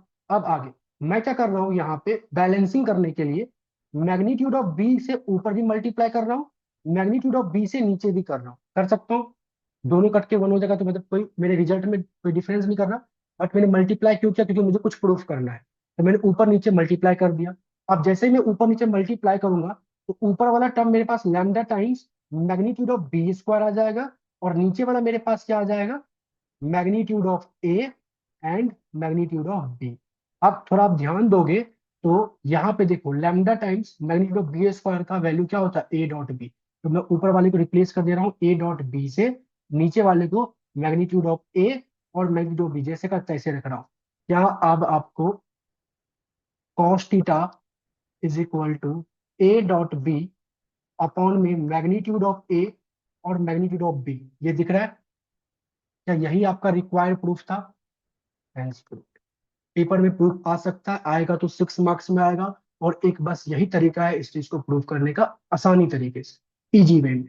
ये क्लियर है? नॉर्मली आपको डायरेक्टली फॉर्मूला यूज करना है। अगर मान लो कोई दो वेक्टर गिवन होगा, बोलेगा उसका एंगल बताओ, तो आप क्या करोगे, उन दोनों वेक्टर का डॉट प्रोडक्ट निकाल लोगे, दोनों का मैग्नीट्यूड निकाल लोगे, और इस फॉर्मूला पे पुट कर दोगे, अब आंसर बता दोगे, डेट से। बट अगर प्रूफ कहता है तो कुछ इस तरीके से हम लोग प्रूफ करेंगे। यहाँ तक क्लियर है?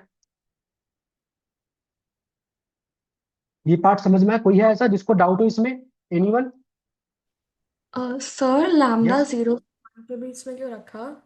यार लैम्डा 0 और 1 के बीच में क्यों रखा? क्योंकि लैम्डा ना एक प्रोपोर्शन है, अगर आप इसको 1 से बड़ा कर दोगे तो इट मीन्स वो लाइन फिर बी से बड़ा हो जाएगा। मेरे को इसी बी का एक छोटा सा पार्ट चाहिए। आप बोलते हो ना कि मेरे को 30% चाहिए, 40% चाहिए, तो मतलब कि समान का 40% का 0.4 चाहिए। कभी ऐसा थोड़ी बोलते किसी चीज का मेरे को 110% चाहिए, तो मतलब 1 से बड़ा नहीं हो सकता। मतलब जो लैम्डा है प्रोपोर्शन है, और प्रोपोर्शन की रेंज 0 और 1 के बीच में लाई करती है, और यू कैन से परसेंटेज की रेंज 0 से लेके 100% के बीच में लाई करती है। क्लियर? यस सर, थैंक ठीक यू। है। Well, चलिए, सो आई थिंक ये कौन सा पार्ट था, 9th पार्ट इंपॉर्टेंट था। एक और करते, 10th। अब हम लोग करने वाले हैं Cauchy square inequality. Cauchy square inequality, ये नाम आप लोगों ने सुना होगा। नॉर्मली यहाँ पे आपको डायरेक्टली ये थ्योरम यूज करना है, बाकी प्रूफ्स पूछेगा तो प्रूफ भी कर सकते हो, मैं बताता हूँ। कॉची स्क्वायर इनइक्वालिटी क्या कहता है कि अगर कोई दो वेक्टर गिवन है, उन दो वेक्टर का जो डॉट प्रोडक्ट आएगा उसका एब्सोल्यूट टर्म, ये मैग्नीट्यूड नहीं है, एब्सोल्यूट मतलब मॉडुलस है, तो किसी दो वेक्टर का जो डॉट प्रोडक्ट का एब्सोल्यूट टर्म होगा, वो लेस देन इक्वल टू हो सकता है उन्हीं वेक्टर के मैग्नीट्यूड का डॉट प्रोडक्ट से। मान लेते हैं कोई वेक्टर आपके पास ए और बी दे रखा है, बोला कॉची स्क्वायर इनइक्वालिटी प्रूफ करो, तो आप पहले ए और बी का डॉट प्रोडक्ट निकाल लोगे, फिर ए का आप निकाल लोगे मैग्नीट्यूड, फिर बी का निकाल दोगे मैग्नीट्यूड, और इन दोनों का मल्टीप्लिकेशन कर दोगे। तो अगर वो इस वाले इनइक्वालिटी को शो कर रहा है, प्रूफ कर रहा है, तो मतलब वो कॉची स्क्वायर इनइक्वालिटी को होल्ड कर रहा है। That's it. मतलब कोई दो वेक्टर ए एंड बी, तो कहता है कि ए डॉट बी जो भी वैल्यूज आएंगी, वो या तो उस ए और बी के मैग्नीट्यूड के मल्टीप्लीकेशन के बराबर होगा या उससे छोटा होगा। ये बात समझ में आई? अब इसका प्रूफ देखो। आपको प्रूफ रिक्वायर नहीं है, बट फिर भी देख लेते हैं। मतलब प्रूफ इसके चांसेस कम है, बट अगर आएगा तो आप कर सकते हो। एक बात बताओ, क्या मेरे को कोई बता सकता है कॉस थीटा की जो रेंज होती थी, वो -1 और 1 के बीच में लाई करती थी? याद है कॉस थीटा का डायग्राम कुछ ऐसा होता था, -1 और 1 के बीच में ही लाई करता था कॉस थीटा की वैल्यू। ये याद है आप लोगों को? Yes sir. चलिए, याद अगर है तो अच्छी बात है, अदरवाइज ध्यान रखिए कॉस थीटा की वैल्यू -1 और 1 के बीच में ही लाई करती है। अगर मैं इसका एब्सोल्यूट टर्म मतलब मॉड लगा दूं, तो क्या मैं कह सकता हूँ cos theta must be less than equal to 1 और 0 से बड़ा। मतलब मॉड भी फिर नेगेटिव कभी नहीं हो सकता ना, हमेशा या तो पॉजिटिव होगा या 1 से छोटा होगा। तो कहने का मतलब मेरे को पता है यहाँ से कॉस थीटा जो है हमेशा लेस देन इक्वल टू 1 होगा। ठीक है। कॉस थीटा का अभी फॉर्मूला मैंने बताया था कि कई दो वेक्टर के कॉरस्पॉन्ड में जो कॉस थीटा का फॉर्मूला होता है, that is A dot B upon में magnitude of A magnitude of B should be less than equal to 1। अब इसको क्रॉस मल्टीप्लाई कर दो, ए डॉट, अच्छा पूरा ले लो, so A dot B less than equal to magnitude of A, magnitude of, and proof, ये प्रूफ करना था, ये प्रूफ हो चुका है। बड़ा ही सिंपल प्रूफ था, दैट्स इट। क्लियर है? चल, कॉची स्क्वायर इनइक्वालिटी समझ में आ गया, कोई डाउट नहीं है? तो एक और आपने सुना होगा, ट्रायंगुलर इनइक्वालिटी, ट्रायंगुलर इनइक्वालिटी, ये क्या सर कहता एक है? बार उसको दोबारा स्लाइड को कर दीजिए सर, हाँ, नोट कर फिर हमें पीडीएफ ऐसे शेयर कर दूंगा सभी, हर एक क्लास की पीडीएफ मिलेंगी आप लोगों को, बाकी नोट कर लीजिए। हो गया? Yes sir. चल ठीक। ट्रायंगुलर इनइक्वालिटी क्या कहता है कि अगर कोई दो वेक्टर है तो उन दोनों वेक्टर का जो एडिशन होगा ए प्लस बी, ठीक है, ये हमेशा इन दोनों, मतलब उसके मैग्नीट्यूड के एडिशन से छोटा होगा। This is the triangular inequality.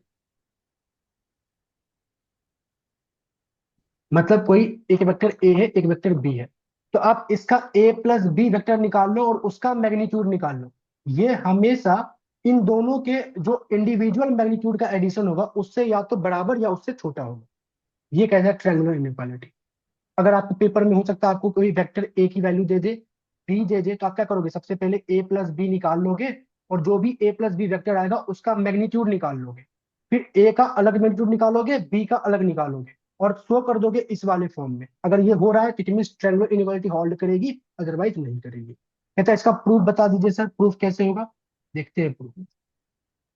अगर मैं एलएचएस स्टार्ट करता हूँ तो magnitude of A plus B का होल स्क्वायर, कुछ इस तरीके से मैं स्टार्ट कर रहा हूँ, मतलब कि एलएचएस को मेरे स्क्वायर में के टर्म में कन्वर्ट कर दिया, तो ए प्लस बी, ए प्लस बी, ये लिख सकते हैं। मेरा एलएचएस ये था, मैंने इसका स्क्वायर कर दिया, तो इसके बाद मेरे पास ये आ जाएगा। क्लियर है? अब इसको मैंने जैसे का तैसे ही रहने दिया, इसको मैं लिख रहा हूं A dot A dot B dot A, B dot B. Again ये जैसे का तैसा है, ए डॉट ए आएगा मैग्नीट्यूड ऑफ ए का square, A dot B, B dot A आपस में इक्वल है, तो ये 2 टाइम्स ए डॉट बी आ जाएगा और बी डॉट बी आ जाएगा मैग्नीट्यूड ऑफ बी का स्क्वायर। क्लियर? अब ये जो ए प्लस बी है इसको मैंने जैसे का तैसे रहने दिया, मैग्नीट्यूड ऑफ ए का स्क्वायर जैसे का तैसे रहने दिया, मैग्नीट्यूड ऑफ बी का स्क्वायर जैसे का तैसे रहने दिया। अच्छा यहाँ पे ना मैं अब ये इक्वालिटी अभी नहीं दे रहा हूँ, ध्यान देखिए, प्लस यहाँ पे जो आपके पास दिख रहा है टू, टू को मैंने जैसे का तैसे रहने दिया, जो ए डॉट बी है इस ए डॉट बी के जगह पे मैं लिख रहा हूं magnitude of A, magnitude of B by using Cauchy square inequality. लिख सकते हैं, ये बोलता है ना कि जो ए डॉट बी होगा वो इन दोनों के बराबर या इससे बड़ा होगा। क्लियर है? मैंने ए डॉट बी की जगह पे ये लिख दिया है, ये समझ में आ रहा है? अब अगर मैंने ए डॉट बी के प्लेस में, इसके प्लेस में मैंने ये लिख दिया, और कॉची स्क्वायर इनइक्वालिटी क्या कहता है, ये जो टर्म है ना ये इससे या तो बराबर होगा या तो बड़ा होगा। आज क्या मैं कह सकता हूँ, मेरे को इक्वल टू के साथ साथ में इस तरीके से सिंबल भी लगाना पड़ेगा, ग्रेटर देन वाला भी। ये कुछ ऐसा काम कर रहा है कि अगर x बड़ा है y से और y इक्वल टू z है, तो x और z का रिलेशन भी कुछ ऐसा ही होगा ना? बोलो, ये समझ में आया कैसे यहाँ पे इनइक्वालिटी में मैंने एक ग्रेटर देन डाल दिया? सिंस मैंने क्या किया है, यस ए डॉट बी के जगह पे ये वाला वेटेज डाल दिया, तो और इसका वेटेज ना या तो इसके बराबर होता है या इससे बड़ा होता है, इसलिए इक्वल टू के साथ साथ में ग्रेटर देन का भी साइन लग गया, दैट्स इट। अब जैसे ये लग गया तो ए प्लस बी का मैग्नीट्यूड का स्क्वायर ये जैसा का तैसा है, और क्या मैं राइट हैंड साइड में इसको मैग्नीट्यूड ऑफ ए प्लस में मैग्नीट्यूड ऑफ बी, इन सब का होल स्क्वायर लिख सकता हूँ, ए स्क्वायर बी स्क्वायर प्लस में 2ab। ये मेरा ए है, ये मेरा बी है, ए प्लस बी का होल स्क्वायर ब्रेक कर लो। अगर मैं लिख सकता हूँ तो आप मुझे करना कुछ करना नहीं है, ये स्क्वायर कट जाएगा और नॉर्मली मेरे पास ए प्लस बी का मैग्नीट्यूड ये less than magnitude of A plus में मैग्नीट्यूड ऑफ बी आ गया, हेंस प्रूव्ड, दैट्स इट। समझ में आया? किसी को डाउट एनीवन?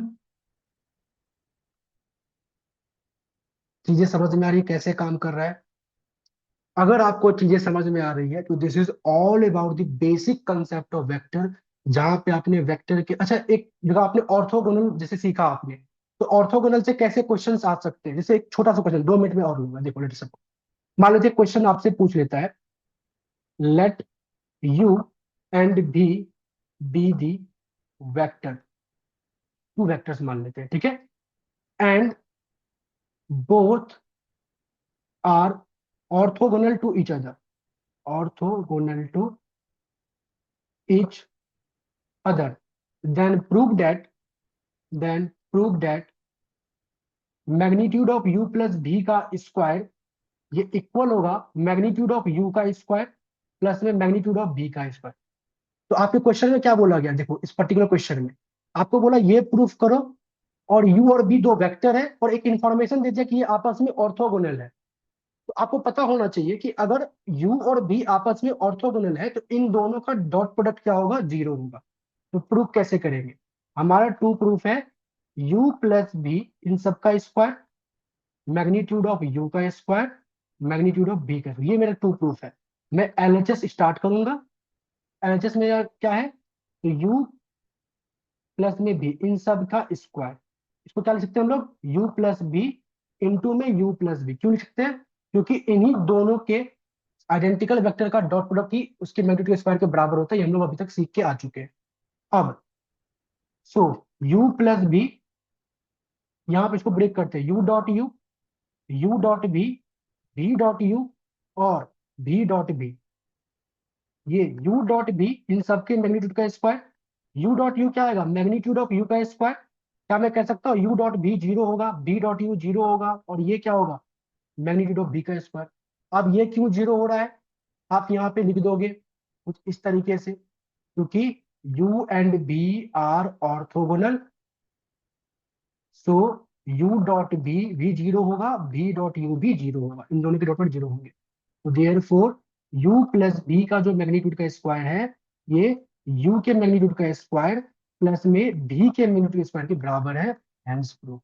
और इस टाइप के पेपर में क्वेश्चंस आते हैं 4 मार्क्स में। आपको पता क्या था कि दो वेक्टर है और ये ऑर्थोगोनल है, बस एक ये इंफॉर्मेशन आपको आना चाहिए था कि इसका क्या मतलब होता है, दैट्स इट। ये समझ में आया? ये समझ में आया? कोई डाउट एनीवन? नो चलिए, सर। ये समझ में आ गया। तो अभी तक में फिलहाल हम लोगों ने क्या किया है, वेक्टर के बेसिक कंसेप्ट, कुछ प्रूफ्स, और जो किस तरीके से क्वेश्चंस आ सकते हैं वो मैंने बता दिया। ये सब बेसिक टर्म्स है, आई होप आप सभी को समझ में आया। जैसे लेटर सपोज मैं आपको बुकलेट दिखाता हूँ कुछ इस तरीके से, आई थिंक मैंने पहले भी दिखाया था, बट ये रहा यूनिट 1 नंबर 1 का, ठीक है। अभी हम लोगों ने क्या सब देखा, जैसे बुकलेट आप यूज करोगे तो आपके पास वेक्टर क्वेश्चंस आएंगे। देखो पहले हम लोगों ने कॉची स्क्वायर इनइक्वालिटी, ये होता है, हम लोगों ने प्रूफ कर लिया है ऑलरेडी। सेकेंड वाला प्रूफ कर लिया है, मतलब आर एक स्केलर है, आर बाहर आ गया, वेक्टर बी। थर्ड वाला भी प्रूफ वही सेम है, स्केलर वाला कर सकते हो। फोर्थ वाला भी प्रूफ कर चुके हैं हम लोग कि ये आपस में ये क्या है, ट्रायंगुलर इनइक्वालिटी, अभी जस्ट किया था, A plus B less than equal to magnitude of A plus B होगा। फिफ्थ वाला प्रूफ भी कर चुके हैं, एंगल बिटवीन दिस। सिक्स्थ वाला देखा जाए तो, अच्छा सिक्स्थ वाला में लीनियरली डिपेंडेंट एक कंसेप्ट है, तो ये अभी आप सीखोगे, पढ़ोगे तब जाके होगा, तो सिक्स्थ वाला भी नहीं करोगे। सेवेंथ वाला देखा जाए, यस ये भी कर चुके हैं कि यू और बी अगर दो वेक्टर है तो ये आपस में इक्वल होंगे इफ एंड ओनली इफ अगर यू डॉट बी 0 हो जाए, मतलब यहाँ पे बता रखा है यू डॉट बी की वैल्यू 0, मतलब ये ऑर्थोगोनल है, नॉर्मल सी बात है। फिर अगेन 8 नंबर में यहाँ लीनियरली डिपेंडेंट कहता है, तो ये भी आप करोगे, तो लीनियरली इंडिपेंडेंट इंडिपेंडेंट क्या होता है ये आप सीखोगे फिलहाल करके। फिर टेंथ की बात करें तो, जैसे टेंथ नहीं 11 देखो, ये भी हम लोगों ने अभी प्रूफ कर लिया। मतलब कई सारे जो मेन मेन प्रूफ्स थे, बेसिक वाले प्रूफ्स थे, ये ऑलरेडी हम लोगों ने क्लास में कर लिया है। तो कुछ इसी तरीके से क्लासेस आपकी चलेंगी, जहाँ पे बुकलेट से कई सारे क्वेश्चंस मैं क्लास में कराऊंगा, कुछ क्वेश्चंस होंगे जो सेम टाइप्स के होंगे जो आपको खुद से प्रैक्टिस करने हैं, और साथ साथ में जो क्लास में हो रहे क्वेश्चंस उसको भी आपको प्रैक्टिस करने हैं। तो कुछ इस तरीके से आपके पास जो है पूरा का पूरा ये सिनेरियो चलेगा। क्लियर है? अभिजीत आपको सर टेंथ ये वाला अगेन समझना है ना, तो मैं आपको समझाता हूँ 1 सेकेंड में, ठीक है? या कोई और डाउट एनीवन? सर बुकलेट के कोई क्वेश्चंस करना है अभी? अभी नहीं करना, अभी आप लोग को बुकलेट दे जाएंगी ना जब, तब जाके आप करोगे। 2-3 क्लास कर लो, उसके बाद आप ट्राई कर सकते हो। बाकी जितना आप आज आपने पढ़ा है उसको आप प्रैक्टिस कर सकते हो। ठीक है, आई होप आप लोगों को। अच्छा, this is the first class जो कि आप सभी के लिए ओपन थी। सेकंड क्लास जो भी हमारी होगी एमएमई की मिलनी। पहले तो मैं आप लोगों के लिए स्टैट्स, मैक्रो और सेमेस्टर 4 एंड सेमेस्टर 6 सबका पहले अभी ओपन क्लासेस चल रहा है। शुरुआत की एक एक क्लास होती है, तो उन वो खत्म होने के बाद आई थिंक ये 8 जनवरी तक हमारा शेड्यूल है। उसके बाद आप लोग के लिए कॉन्टिन्यूस फिर क्लासेस स्टार्ट होंगी शेड्यूल के अकॉर्डिंग। और वो जो क्लासेस होंगी ओनली फॉर पेड स्टूडेंट्स के लिए होंगी। तो अगर आप लोगों को क्लासेस समझ में आ रही है और आप लोग को ज्वाइन करना है, तो आप मेरे इस व्हाट्सएप नंबर पे, डेट इज 6203360410, इस पे आप व्हाट्सएप करके पेमेंट डिटेल्स और यू कैन से फी डिटेल्स ले सकते हो। नॉर्मली फी आई थिंक आप लोगों को पता होगा, कोई भी एक पेपर में अगर आप एनरोल कराते हो, चाहे एमएमई, स्टैट्स या मैक्रो, तो फी होती है उसकी 5500 फॉर एनी वन पेपर। अगर इसी एक पेपर को अगर आप ग्रुप में लेते हो, मतलब ग्रुप 5 बच्चों का होना चाहिए, देन जो फी होगी आपके पास 5000 होगी, मतलब 500 रुपये का आपको डिस्काउंट मिलता है फॉर एनी वन पेपर। अगर आप तीनों कोर पेपर के लिए कराते हो, तो आपकी जो फी होती है 15K होती है, जिसको आई थिंक मैंने 14K कर दिया था। तो मैं कुछ इस तरीके से कर रहा हूँ। 14K मतलब 14,000 rupees for all 3 core paper, अगर आप इंडिविजुअली आते हो तो। मतलब एक तरीके से आप अकेले आते हो तो।